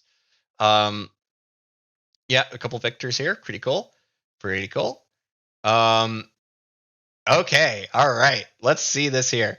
A stop motion gnome leaping over a log in the forest. The gnome is wearing a green hooded. This is from a previous prompt, but instead of using gnome code, they used Victor code. And if I now come into the web browser here, these look just incredible. Absolutely incredible. This is only possible with AI to be able to make this level of convincing stop mo aesthetic. Like, that's ridiculous. Ridiculous. It looks like a real miniature that's sitting on a forest floor, right? Absolutely ridiculous result you got here. In fact, ridiculous enough, I'm going to upres it too. Yeah, and that's iTroll for you, by the way. iTroll for you has been pretty clutch. He does some pretty cool stuff. Oh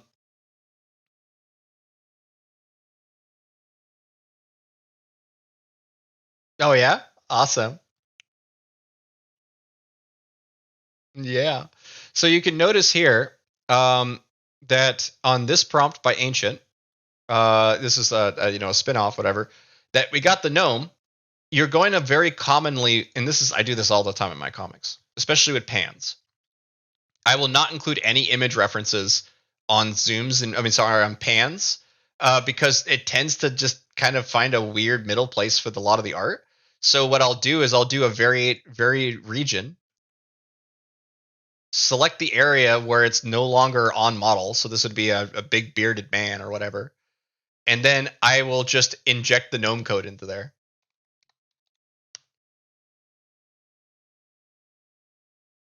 Okay. And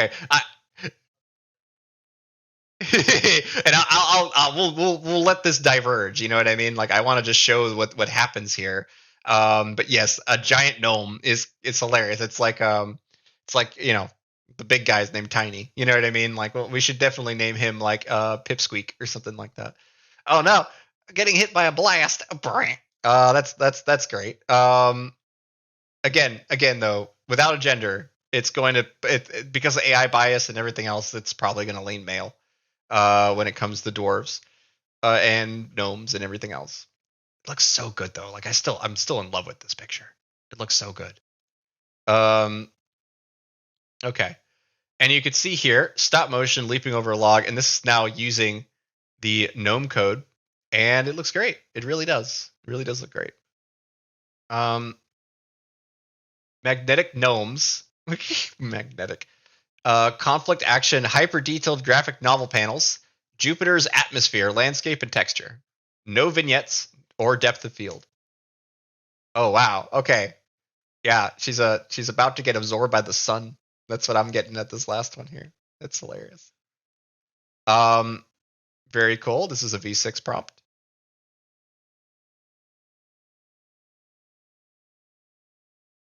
And I could see that there's definitely some panning and action going here with Ancient. Awesome.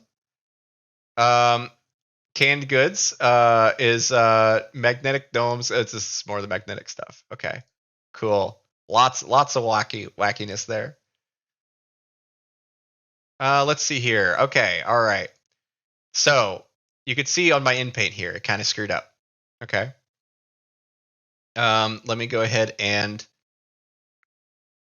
show you what happened. Okay. Remember, I only in painted her face, right?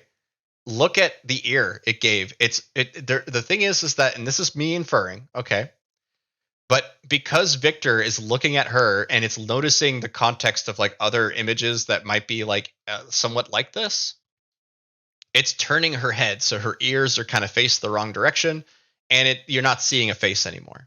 Okay, so let's fix it. I can show you how to do that, at least to my best ability. So what I'm gonna do is there's a neat little trick where if you click on just the upper portion of your Discord chats, it'll zoom you back to the prompt that it's based off of. Okay, super handy. And now what I'm going to do is hit vary region again. First, confirm that there are no shadows that might be influencing the shape or direction of her face, right? So that's pretty good there. But I want to make sure I take the code that we had for the GNOME code, and I want to now reduce the number of image references until we only get ones that make sense for what she's going to be doing. Okay. And I could also just say, you know, an emotion for her, and it may refer to either Victor or her's face from the existing panels that are here. But what's better is just to paste the code. And I know that everything that's with a value of 1 is just her body moving around, right? So I want close-ups instead. So I'll delete everything from that is not referenced inside of this box. So it's only her face. So therefore, I'll only include prompts of her face. And I can give an emotion here as well to kind of help encourage that I want a face. So let's just do a worried. Let's just say worried. Just add the word worried to the front of it. Now we'll scroll back down and we'll see how that comes out. I'm not surprised that a bunch of these stop mo ones are Tim Burton inspired. You know how many people prompt Nightmare for Christmas versions of whatever? It's insane. It's almost as bad as Spider-Man. You know what I mean? But look at this. Look at this. Because I knew what was happening, right? I was able to control her to come back with her face, you know, in a shocked, worried, or surprised even. But they all match the emotion, and they're very close to the reference art. So this is how you control your characters, is that you can pan off of them with generic word-only phrases and then in-paint the art back into place. So as long as you use, like, I use style codes because the style codes with Tune help make everything uniform. But it is rad. It is rad to be able to actually feel like you have proper control over this stuff, right? So let's give her braids back in the, like, let's do the third one here.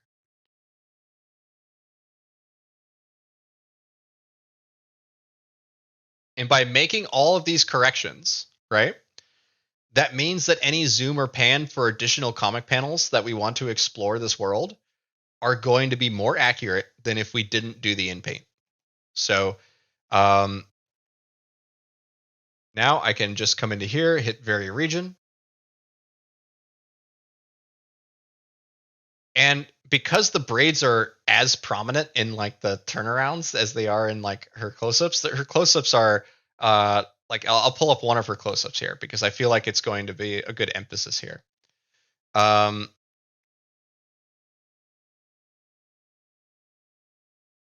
that one. You kind of want to cycle through URLs or otherwise maybe remember them. There is a way that you can write kind of erroneous code like that won't get recognized by putting a negative weight on that code. I see Mabus doing that a lot in order to keep himself organized. And I don't do it just because I know that it's going to add another thing that I have to explain why it's there. But if I open this one up here, Oh, come on. This is the image I'm going to use of her to reference her braids that are in the front. She has these like little like almost like downward facing arrows inside of her character sheet, and that's supposed to represent her little like braid let's call them braid burns. They kind of like our sideburns but with braids, right? Um, and I consider that particularly gnome-like. I don't know why. It's just kind of dwarvy gnome-like, tiny, tiny fantasy character-like. So what I'm gonna do is I know that this is the third image. Okay. So only thing I'm gonna do is come to the third image that's on this list. 1, 2, 3, and I'm gonna give that a weight of 10. And then I'm gonna highlight the area right here that's around where I think the braid should be. So let's do here and here to cover up that ugly hand thing that I've generated there. And we'll just let that ride. And the thing is that I made it by clicking that I already made a mistake because I left the word worried in there. So now I'll just go back. Because everything is saved inside of these buttons and stuff, it's very easy to make this correction. I'm going to switch the word worried to braids. All right. I'm going to tell you guys a little bit about my personal life. It is something that I think is important because it implies my methodology here. I used to do a lot of 3D printing work, and 3D printing is a variables game. It's a game of you have a million options to pick from, and the defaults are usually the best in terms of like not getting yourself stuck or confused or whatever. Every time I made a change, I only changed one value of my G-code settings for the 3D printer. The reason being is if I changed more than one setting at a time, I wouldn't know what went wrong. I would only have to guess between the two things that I changed, or the two or more things that I changed, right? So what I do, at least my method of stuff, is to only change one aspect of a prompt as much as I can. Just finding out that style transfer and injections happening at the same time, it took so long because I have this like rather rigid like methodology of like I really don't like changing things dramatically. And so like with this anyway, uh okay. If you look at this now, we really didn't get the braids. It didn't match that much at all on this one. So that's worried. Let's see what the braids one came out. Looks like it's still rendering. That's okay. I love some of these like tiny gnomes. They're so cute. Like I said, it reminds me of the borrowers for sure. Okay. At this point, we should probably get a couple more festive things coming in. Look at this. Look at the big braids. Oh, that's cute. Oh wow, this close up of kind of a Vic-like looking guy is pretty cool. I will say that whenever I see nicely clean cut hair, that you gotta change that. Victor's hair is a mess. It's both of my characters, by the way, Sage and Victor. They're based off of me and my wife, and we do not. We're kind of wild child like when it comes to a lot of our looks and stuff. So I go for messy hairs. I go for unkept clothing and stuff because frankly it mirrors my real self. So I can't say no to that. Is this like this almost reminds me of like a scene from Attack on Titan, but from the view of the big Titan, right? Like you're like that's one of the big ones in the background. That's cool. Um, why is he so sad? Um, yeah. Okay. Cool. Let's see if the braid one finished up here. That's worried again. Okay.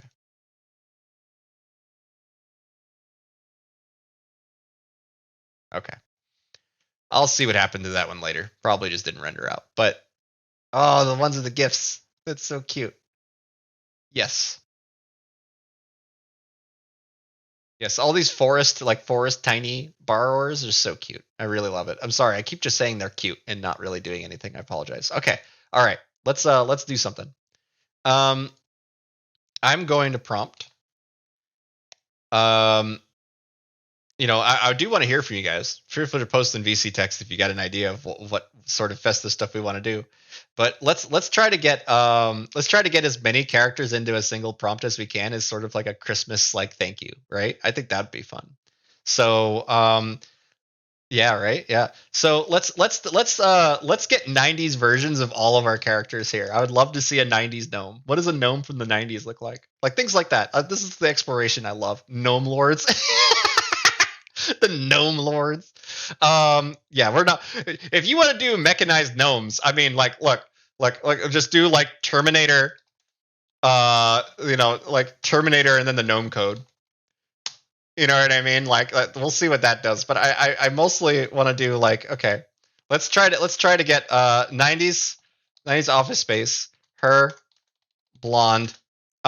Let's do like, what do you call it when you do like a big group photo? I guess I'm just trying. I'm trying to think there's another phrase for it. Like when, like like a corporate sort of thing where you all you all stand in front of the business and you just do a groupie.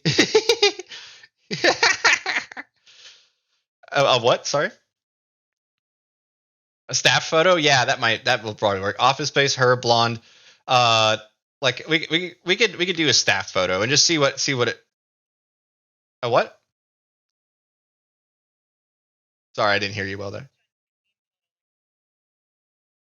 Oh, yeah, that makes sense. Yeah, if their workplace had a.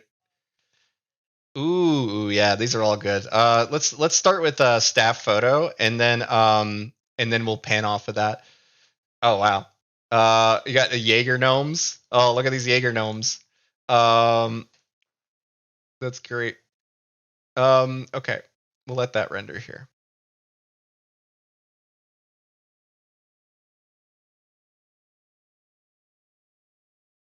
Wow. Wow. Okay, hold on. This is another one from Ancient, so it's you know, uh, coming from the source here. But oh man, damn, they look so good. They do. It's not really Victor, but it does look so good. You know what I mean? Like it's especially since it's like this like gnome boy. I really love it. It's really great. V6 is amazing. Okay,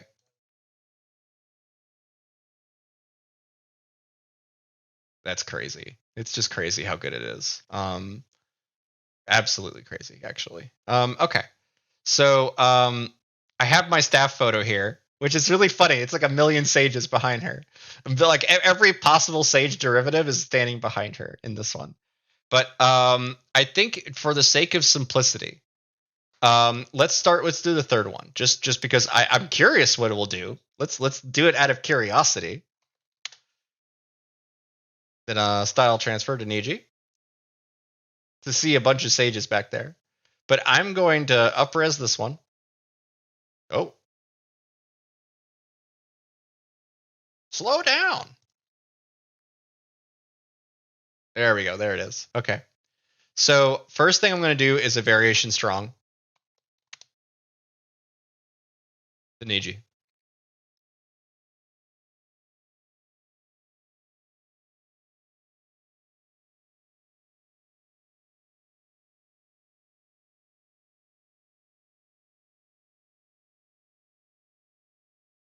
Okay.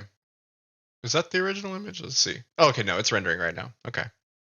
You guys are already having fun. Oh wow. Yeah, these like moments of like caught in the snow and stuff are super cute. So like if we upres this one, for example, you notice that we don't have any of the zoom controls and stuff. So I want to try, say, taking this one because it's already pretty on model, right? Do a variation subtle of this. And then just Niji. Oh, get rid of the V. We'll see how that one comes out. Because I want to zoom out and show the rest of the forest. I want to see the rest of this world, you know. So let's take a look at Sage here. Um, so I'm gonna say that probably it's the second one that's best, but yeah.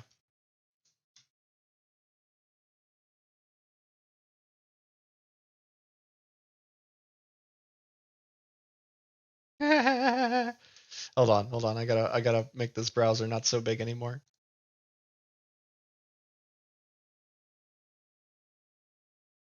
Can I get away with zooming in? Let's see.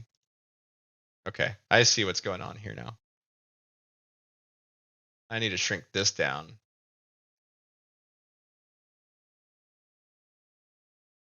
There we go.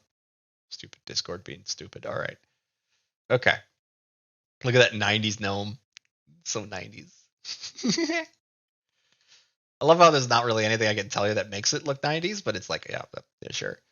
But I want to do a variation subtle on this because I got this criticism from my wife with the Gates of Bill comic, which is there's no lighthearted moment for Sage inside of that comic. So she kind of like, excuse my language, but she's kind of being a big old bitch throughout that comic. So like, I'm very aware of that.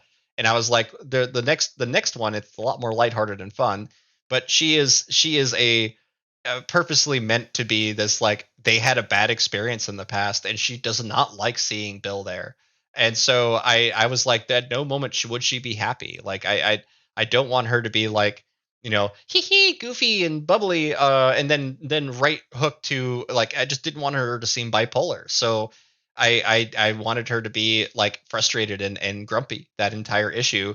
And my wife was like, people are gonna judge, like Sage for this one. And I'm like, it's really shitty that like a male protagonist can be as much of an asshole as he wants to be, and then he's completely redeemed because he does one thing, right?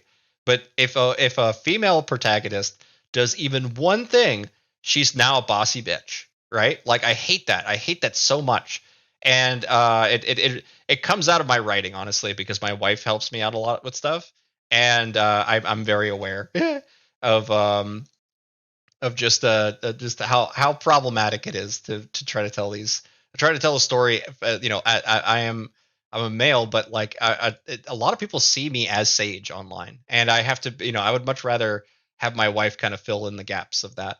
So you could see that when it's more like me delegating my quote unquote feminism to my wife. Like, you know what I mean? Like the fact that it's more me saying, "Hey, I am." Well, it goes along the lines of me saying, "Hey, I don't I don't like men talking for women, right? And I don't like anyone talking for anybody else. So like, why do we really need another man's voice in this argument? You know what I mean? Like that's really what I'm coming down to. So like, I'm like, no, give the mic to somebody else. um, but yeah, Decepticons version of a gnome. Just the little Decepticon, the angry Decepticon in the woods. That's cute, and he has a beard in this one. That's just stupid cute. Okay, I love it, love it, love it, love it, love it, love it. We got some gnomes generating here. Okay, this is what I was kind of looking for here. I want a variation subtle where Sage isn't rolling her eyes, right? So like, I like this one. I like the bottom left one, but it isn't really a group photo. Uh, uh, it's but by the way, I was nicknamed Nancy Boy for like my entire upbringing, right? So like when I hear things like sissy and Nancy and all that kind of stuff, I'm like, I actually embrace it, but I also understand that it's like a lot of projection that comes into that. You know what I mean? Like I I I I embrace it, but only because like I'm in a position, or at least I feel like I'm more confident about my sexuality and everything else like that ever since I uh came out and whatnot. I'm much more confident about talking about that stuff than I used to be. So um but no, sissy journey. I am not. I'm not even going to touch that topic more than that. Um, but I will say this. Now that we have oh yeah, that's right. We should do a Christmas party. That's what we should do. Oh my God, why didn't I think of that? That is genius. All right, who did that? Who did that? That is Nixie. What is your name? Nixie 13. Nixie 13. Made me realize, and the gnome's drinking. Yes, perfect. Um, yeah, and Nah, more like when, but it's more of a joke. Yeah, no, and I know. We're all joking here. I mean, part of the thing that I will say, like, I've shown my streams to a couple of traditional artists, and they're like, man, you're. It's really nice that you're doing some of this stuff for people and whatnot, but you're complimenting AI users way too much. I'm like, no, they do great work. They do great stuff. It's just because they do it in a different way than you do it and the fact that they're doing it in a way that's super dramatic and different doesn't necessarily mean that what they're doing is, any lesser than if we did this traditionally. It's just at the same time, I also recognize that nothing that we're generating here is art. Everything that we're making here is generated imagery. It's not art. It's only art until I sign it. You know what I mean? Like, it's only art until after I declare it as art. Until I put it into a frame, then it's art. But the easiest way if you get in an argument with somebody, I don't recommend it, but if you get in an argument with someone online and they say that, God, it's a generated imagery, or sorry, that like, it's not art, and just agree with them. Just agree with them that it's not art, and oh my God, the conversation goes so much better. Because frankly, like, I personally believe that art is only humanly made. And what we're looking at here is the generated, presumption of what we might like about art, but it's imagery. We have to be okay with language, evolving and changing and becoming something else. And it really, just the distinction between art and imagery is just such a huge one when it comes to talking about this. Okay, so from Senior Carlos, we got the Christmas party. So yes, I'm going to immediately inject Sage into a Christmas outfit because that looks really funny to me. Yeah, and thank you for preemptively going to 5.2. That makes it so that I don't have to do any sort of weird gobbledygook transfers or nothing like that. Right now, I can barely handle one transfer. You know what I mean? So, but you'll notice here that she is not wearing any of her like getup or anything like that, like any of the Christmas getup, but it did reflect it in her tie a little bit. And for some reason, she's wearing glasses, but that probably because it's in the original prompt character. Yes. All right. So you notice the character has glasses here. So what we'll do is we'll take Carlos's prompt and we'll run a negative prompt for glasses. So no hyphen no and then glasses. See you next time. I thank you so much for coming. I troll for you. Thank you so much. We still got a couple of things we're doing here. We're gonna make the Christmas party photo. Try to get everybody in there that we can. I think that's a really great way to to get everyone on board. If you have your own characters, if you have your own character sheet, post it in the text chat and we'll take a look at it. And maybe we'll throw you in there too. Why not? Okay, so let's take a look. This is without glasses. Interestingly enough, it pulled the camera out more, which is probably more useful for us here. So I'm not going to pick the one with her legs like that. Let's do... Yeah, let's do the first one. Why not?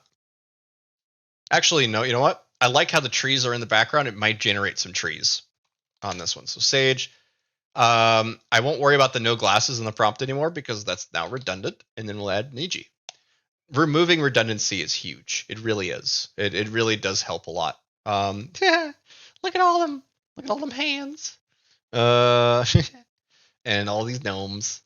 There's so many gnomes. And now you'll notice if there is glasses again. Yep. See, we got glasses again. We didn't get it on the top right one, but since we do have glasses again, I'm going to double back. Do this here. And then say Sage again. But this time I'm going to leave the glasses and just add Niji to the end of it. Hopefully that will promote a version of Sage that looks like her. Glasses also heavily impact how hair behaves, right? So I don't want to like output one of these and then inpaint new eyes on her because otherwise I'm going to have to inpaint a bunch of stuff with hair too. It's never really fun to do that.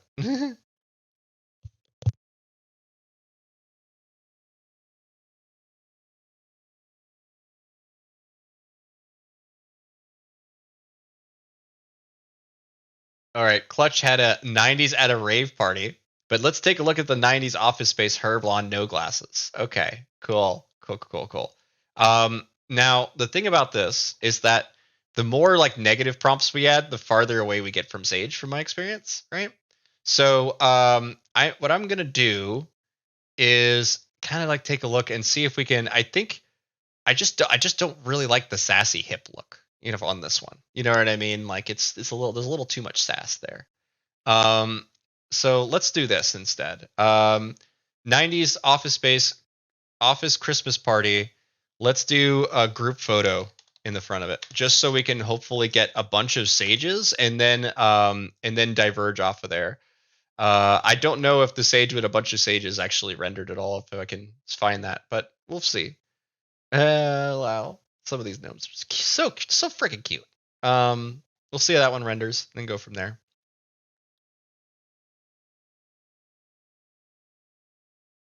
It won't let you post an image of your character sheet. Okay, sorry. Um, okay, so this is what I'm gonna have. Becky, if you want to okay, cool, awesome. All right, there's the group photo.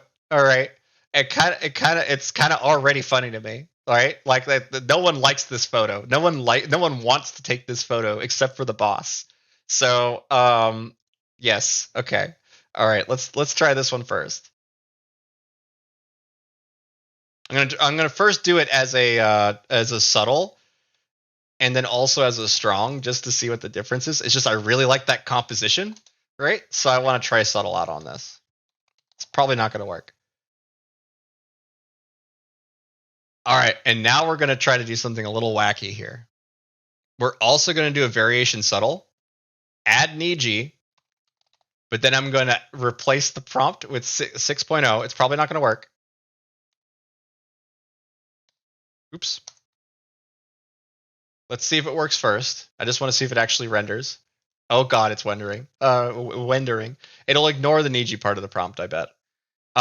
Okay. Yeah. Okay. Yes, this is great. This is so silly. So this was doing a variation strong. So we'll see what the subtle and the V6 bump does.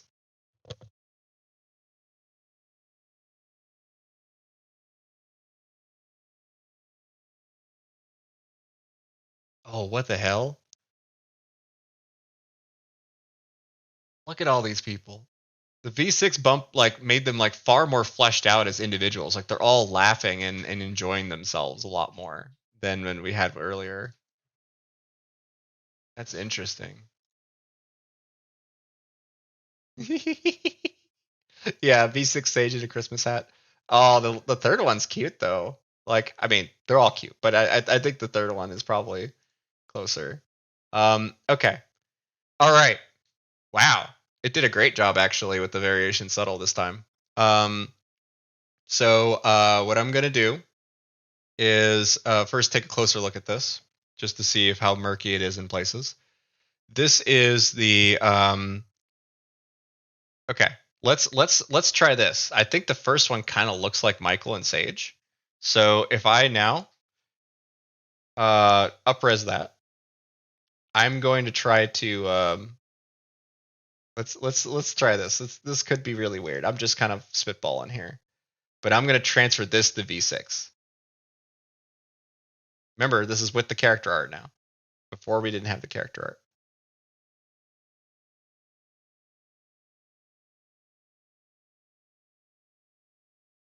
You could see that it starts to apply like these hard outlines around her to mimic kind of the reference imagery. So I want to show what I was noticing earlier. There is no reason why this should work. I just add Niji to the end. There's no Niji inside of V6 yet or anything like that. It's just I add Niji to a variation subtle. That's the only thing I'm doing here. Keep in mind, the prompt that I had earlier that you guys did, this was from, well, I guess it's from me, but I forgot who made the original. Um, you notice just how live action all this is? Once this render comes out, you'll see what I'm talking about.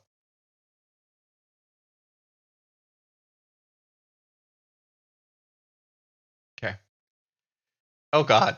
it's even goofier than it was before. But I do think that obviously Ancient's right. He would know more than me, but it's a lot more than me. But it is true that it's keeping a lot of the realism. It is probably just a placebo effect of me working with Michael, like the character sheet for Michael. That's what I was noticing there.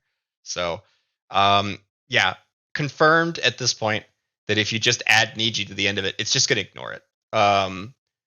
But here is the bump to V6 for keep in mind it includes Sage's art in here.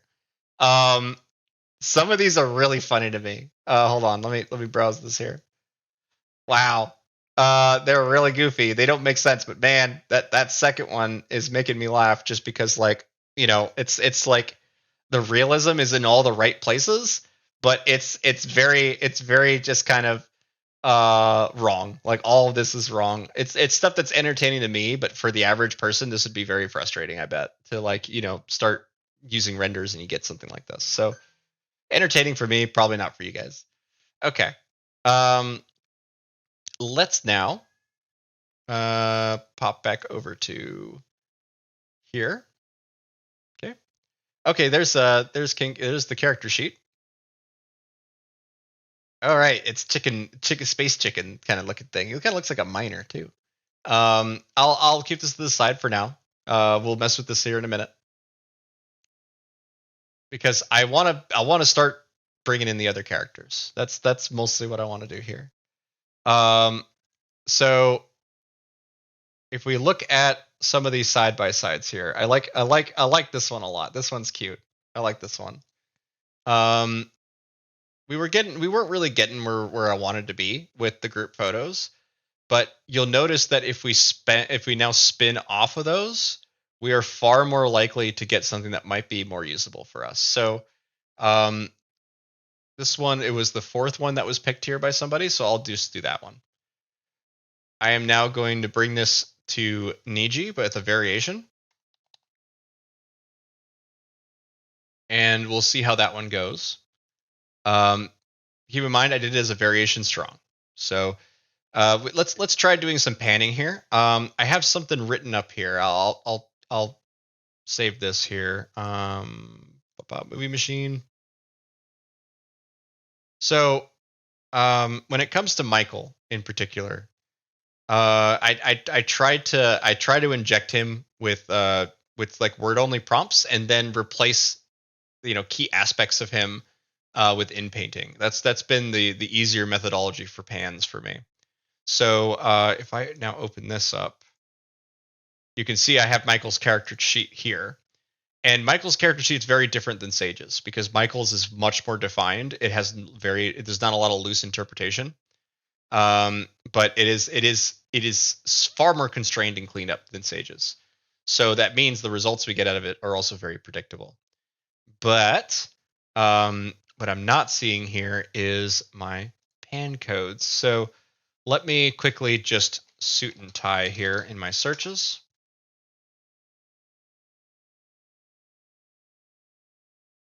And see if I got one good to go here. Yeah, we'll just do it. We'll just do it manually.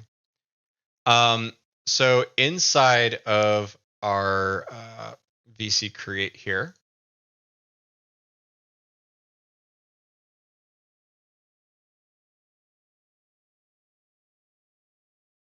you get some fun group shots. They don't all look. It's kind of hard to be on model right now when it comes to the new V6, and there might be changes that we have to take into account later. I read in the patch notes that's like, do not base all your workflows off of Alpha V6. You're probably going to regret it later. So I'm just playing around, experimenting with this. But what I want to show you guys is we can also basically give a scenario with the zoom outs and then include Michael inside of those characters. So let's now use the group photo prompt that we had. So we'll say, because if we just do a expansion out of this, you're going to get a bunch of sages, right? So I have Michael saved, so I can now just come into here, and I'm going to hit Michael, and then it says her blonde That's not true for Michael, so I'll get rid of her blonde. Early 20s, wearing a Santa outfit. I'm gonna also get rid of that. And then I'm gonna just describe him as him, suit and tie. And then I do have a style that I tried to evoke from him. So Franco Belgian inspired is one of the most common prompts that I use when I don't really know what I'm gonna do with him yet. And then I will do let's do a zoom out to 3:2 and keep the zoom at 2 so we can just see what that does.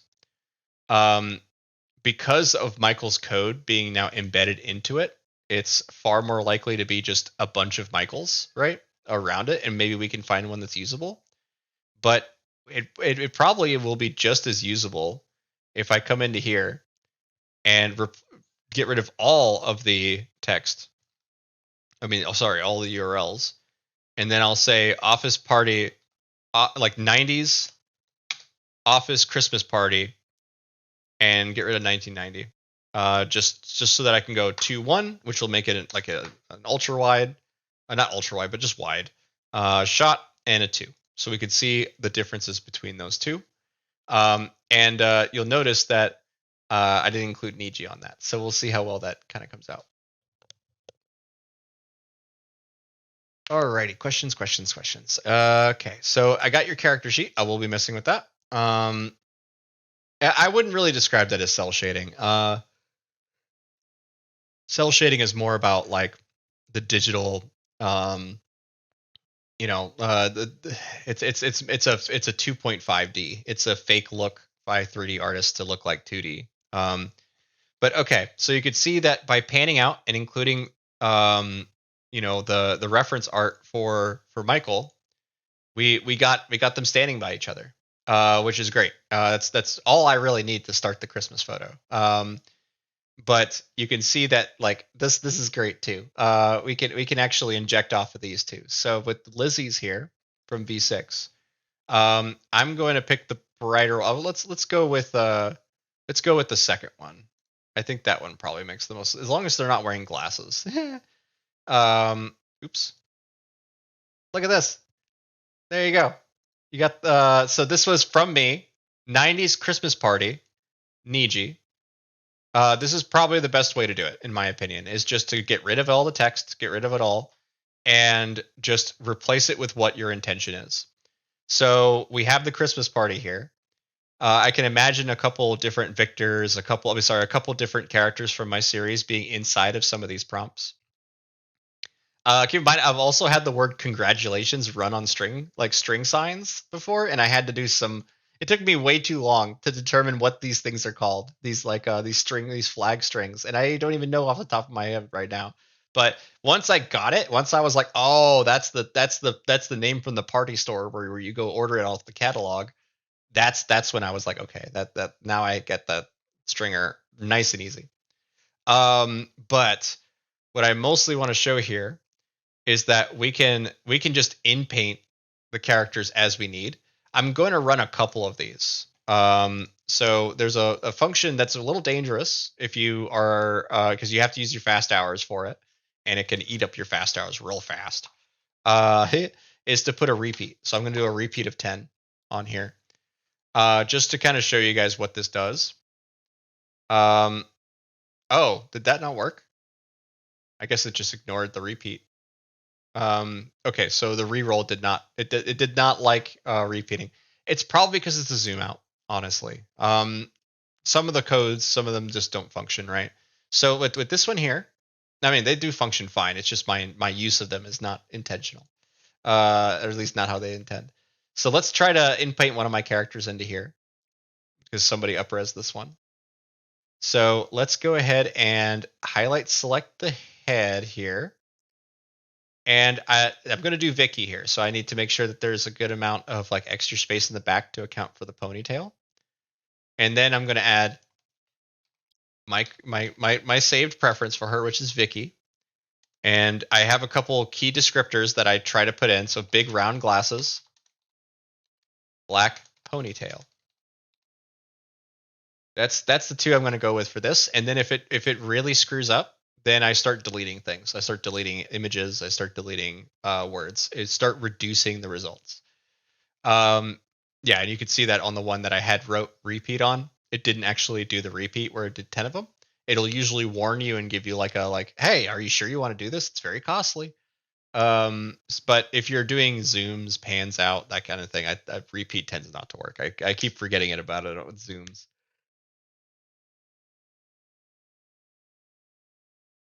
So yeah. Um,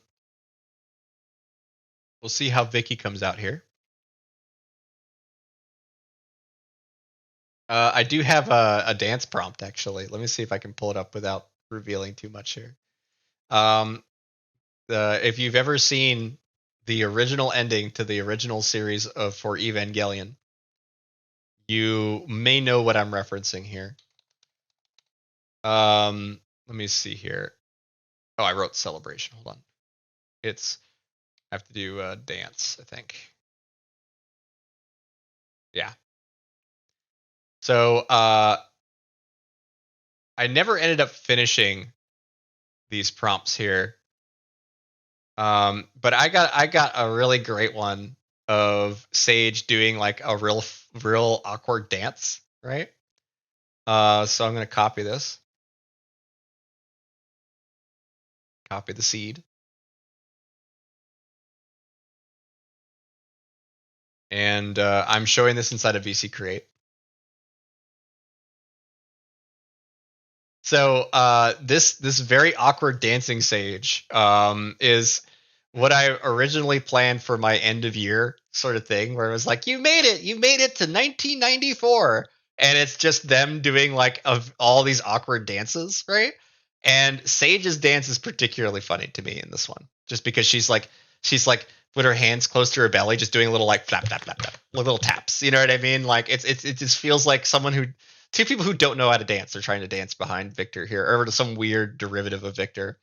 And so like I still want to play around with this idea, but I really want to end. I really want to end the, or at least not end the series, but I definitely want to have the clapping scene from Evangelion somewhere inside of Tumbling Up. I think that would be really funny. Okay, all right. So let's take a look at Vicky, and we got her. At least seemingly for the most part here. Um, and we could always re-roll these results to see if we want something different. And it's really just, I think, the third one. Nah, I would say the first one's probably the most accurate, but I'm gonna re-roll that because I really want Vicky to come out right on this one. And then they're all men. So sorry, they're all they're all women. So I'm gonna have to inject a couple men in there too. Um, and yeah. Let's see, 90s Christmas party with no. Oh wow. Okay, so this is from Senior Carlos. Um, this one is far more detailed in terms of like the actual party event. Like Sage looks like she is being, you know, like she's the host of the party, and everyone's just going nuts for everything. It's pretty cool. It's pretty cool. There's so many characters and detail that's in here. Very cool.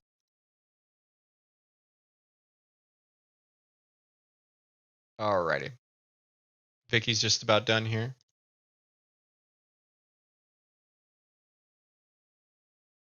And then after I get all my core characters in there, I'll start to incorporate some of your all's characters. I will see what a tiger costume does with the depth maps of a 90s office space, but like little things like that will be fun to see.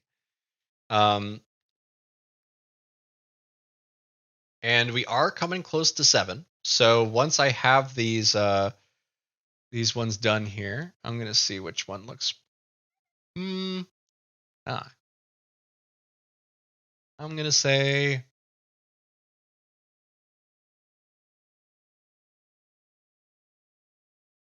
I'm gonna just go with the third one. We don't need it to be too perfect. I don't think Vicky would ever wear like kind of like a, well, maybe she would. I do like the idea of Sage being in this kind of like tiny button up or whatever that's been pulled down. But let's go ahead and hit vary region. And now I'm gonna put let's put Michael here. Actually, you know what? Because of the way that she's looking over to the side there, it might be fun to also put Bill there. So I'm going to highlight everything except for what's being eaten there. And if I just completely select the character, what's going to happen is that it'll maybe just completely delete it. It'll just leave a void that's there. So what I'm going to do is leave little nuggets, like little informational nuggets of the stuff I want to keep. So I'm going to keep the very under part of the arm to hopefully generate what's like, oh, there's something that needs to be there. So at least I find this to be useful. So I'm going to just write Bill. Bill at the Christmas party. We'll just go with that and see if well, I'll put a gender in there. Him, and we'll see if that's enough.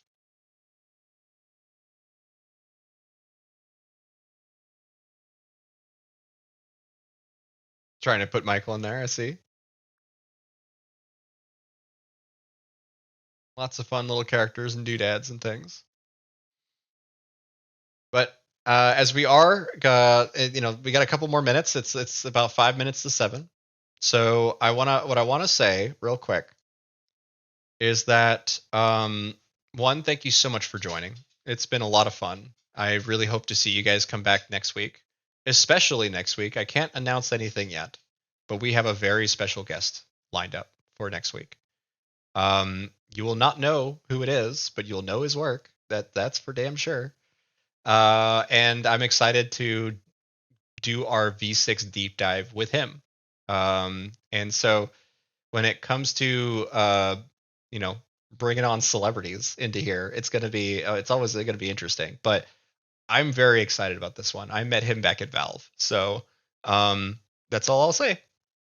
Let's go. Let's check out some of the other stuff you guys are doing here. First, I got to check on Michael here. Bill, I mean, it made Bill so tiny. Hold on. Look how pipsqueaky is here. He's so tiny. Yeah. So it's quite common that scale. Yeah, look how tiny he is here. It's I don't like this Bill only because it doesn't look like Bill to me. Like it's he's way too tiny. He's still holding the hors d'oeuvres and everything like that.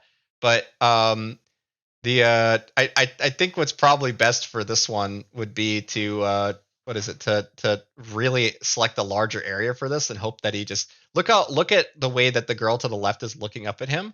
We can use this direction to kind of help our motives, but if we're going to be changing faces, we don't want to be too focused on that. So what I'm going to do is we'll go back to InPaint here. Oh no, what did you censor here, AC? I know who it is. Yeah, yes, you do. Okay. Let's see how your Michael's coming out here. Oh wow, this one came out great. Look at that. Discord browser chat. There we go. Bam. That's way better than mine right off the bat. First off, but it's a big cake, so we're probably gonna have to make it very like office themed. It's oh man, that's cool. I'm wondering if we can go even farther with this one particularly. I'll look at it. Yeah, just because Bill is way too tiny in that one, I really don't feel like retrofitting Bill into that there. I want to see where you're kind of going with this one. So, I love all these sages, of course. A high image weight in V6. Yeah, does a great job. What is it? This one here. I'm gonna up-res that one because it's making me laugh. Look at this. Ha ha! That little duck face that she's got there, and it kind of looks like Michael on it, even though it's probably just Michael as the image reference, right? Oh no, it's just Sage. Okay, cool. So if we just hit variation subtle and don't change anything about it, we should be able to see alternative, art and stuff for this. But also upscale creative is very good at like giving us more variables, more interesting kind of outputs from this. Let's see here. We got the group shot though. So if I wanted to say have Bill in the background of one of these here, it's probably going to be a bit easier. Um, I would say the guy on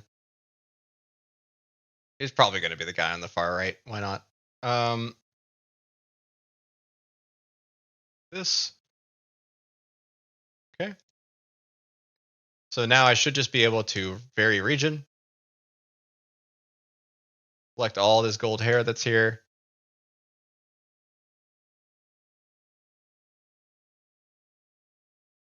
A little too big.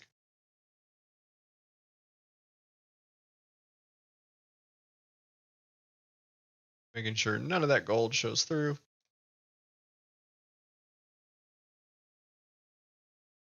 And then I will add Bill. Okay. While that's going, I am going to quickly hop back over to my friend Fran's character sheet here. What I want to encourage from you guys is to look at this as a real opportunity to provide an olive branch for this technology. Because here's the main thing. I don't want to speak for Fran in any way, shape, or form. She is a very talented comic artist that just finished a wonderful series called The Wedding, and it's part of her Tiff and Eve series. I mean, it's like a chapter of it. It's called The Wedding, and it's very good. But the main thing I want to emphasize here is that this is not her art. This is derivative of her art, but this is a way that AI users can support real artists. And it may seem very token right now, but I do strongly believe in a form of like generative licensing, basically. And this little single image here, if you just share it to someone else that you know who uses AI, Midjourney, Stable Diffusion, whatever, I don't care. If you just share it to them, you're supporting Fran because you're letting other people know about her work, and hopefully she gets a couple bucks out of it. But that's all I'm going to ask you guys. We if we're using AI tech, we probably have some expendable income. It's some money floating around, even if it's not a lot. I'm going to ask you guys to please go to her Patreon and either support directly or what is it, or just keep sharing the sheet. Like it is something that I strongly believe in, that we are at a point now where traditional artists need all the exposure they can get, because at this point they're competing against robots that can output images at 1,000 times speed than they could ever output anything, right? So this isn't me just trying to like you know get a friend's name out there. I'm trying my best here to show you guys what's the right way to do this. You know what I mean? And in my opinion, the right way is to collaborate and to find new opportunities with each other. And so with Gnome, Gnome is just her OC that I converted into this sort of anime esque style, and that's just by using image references. So like I grabbed some parts of her comics and I turned them into this character sheet, and this is not her character. I'm not able to steal her art style with Midjourney. No matter how good this stuff gets, I will never be able to do that because her art style, quote unquote, is actually her voice. It's her like her decisions, her choices that she makes. There is no intent inside these systems at all. That intent entirely comes from you and the workflow that you choose to interact with these things. This is why I tell people that AI will never be able to cartoon. It's not a matter of, I can make some lips flap on a drawing. It is, I will never be able to properly represent humanity, or my humanity, as an expression. I can make things that look like it, that mimic it, that maybe can be useful to inspire it. But until I say this is my cartoon character and it represents my happiness, my depression, whatever, that's the important part. The important part is the representation, And just by outputting generated imagery, we're not representing anything but our own sort of like, fun and ego and everything else.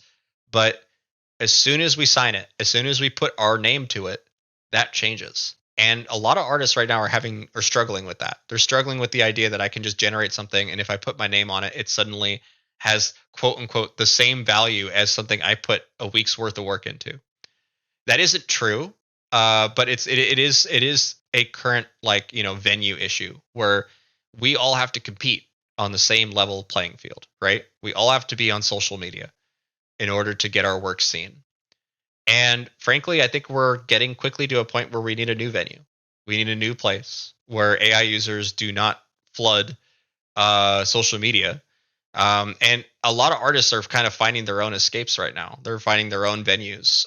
And so it is something that in the next year, if you have any sort of like, promise that I want to give myself, I just want to say that I want to support as many traditional artists as I can. And this is a small token way that I can do it for her. So I hope you guys consider the same thing. That's been my TED talk on how to fix the AI art problem. Is this someone like Kinky? No.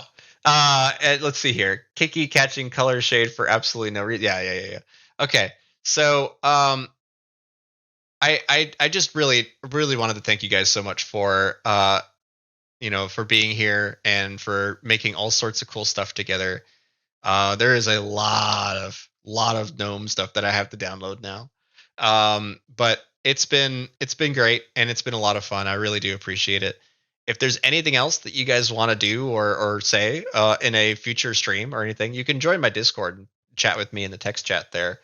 Or you can and I didn't talk about the black box at all today because I was unveiling a character. I wasn't trying to create one from scratch for you guys. And I'm so glad that you enjoyed it, Celeste. That is so cool. I do want to mention that a lot of the regulars that come through here are very, and I don't do PMs. I'm sorry, but I do not do PMs, and the reason why I do not do that is because I'm sorry, but my main OC is a woman, okay, and my DMs are awful. So if you want to talk to me, you talk to me on my Discord. That's where you're going to talk to me. But I just want to emphasize, settle down. Yeah. I want to take the time though. Thank you guys so much to just thank individuals here, because you guys, there's some regulars that come through here. Gallifrey, Celeste, Boken, Clutch. I know you guys. I recognize you guys. I thank you guys so much for joining, Boken. And of course, AC and Kinky. Of course. We got we got Becky, of course, Becky.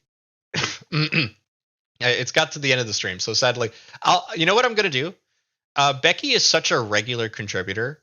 I'm gonna promise this.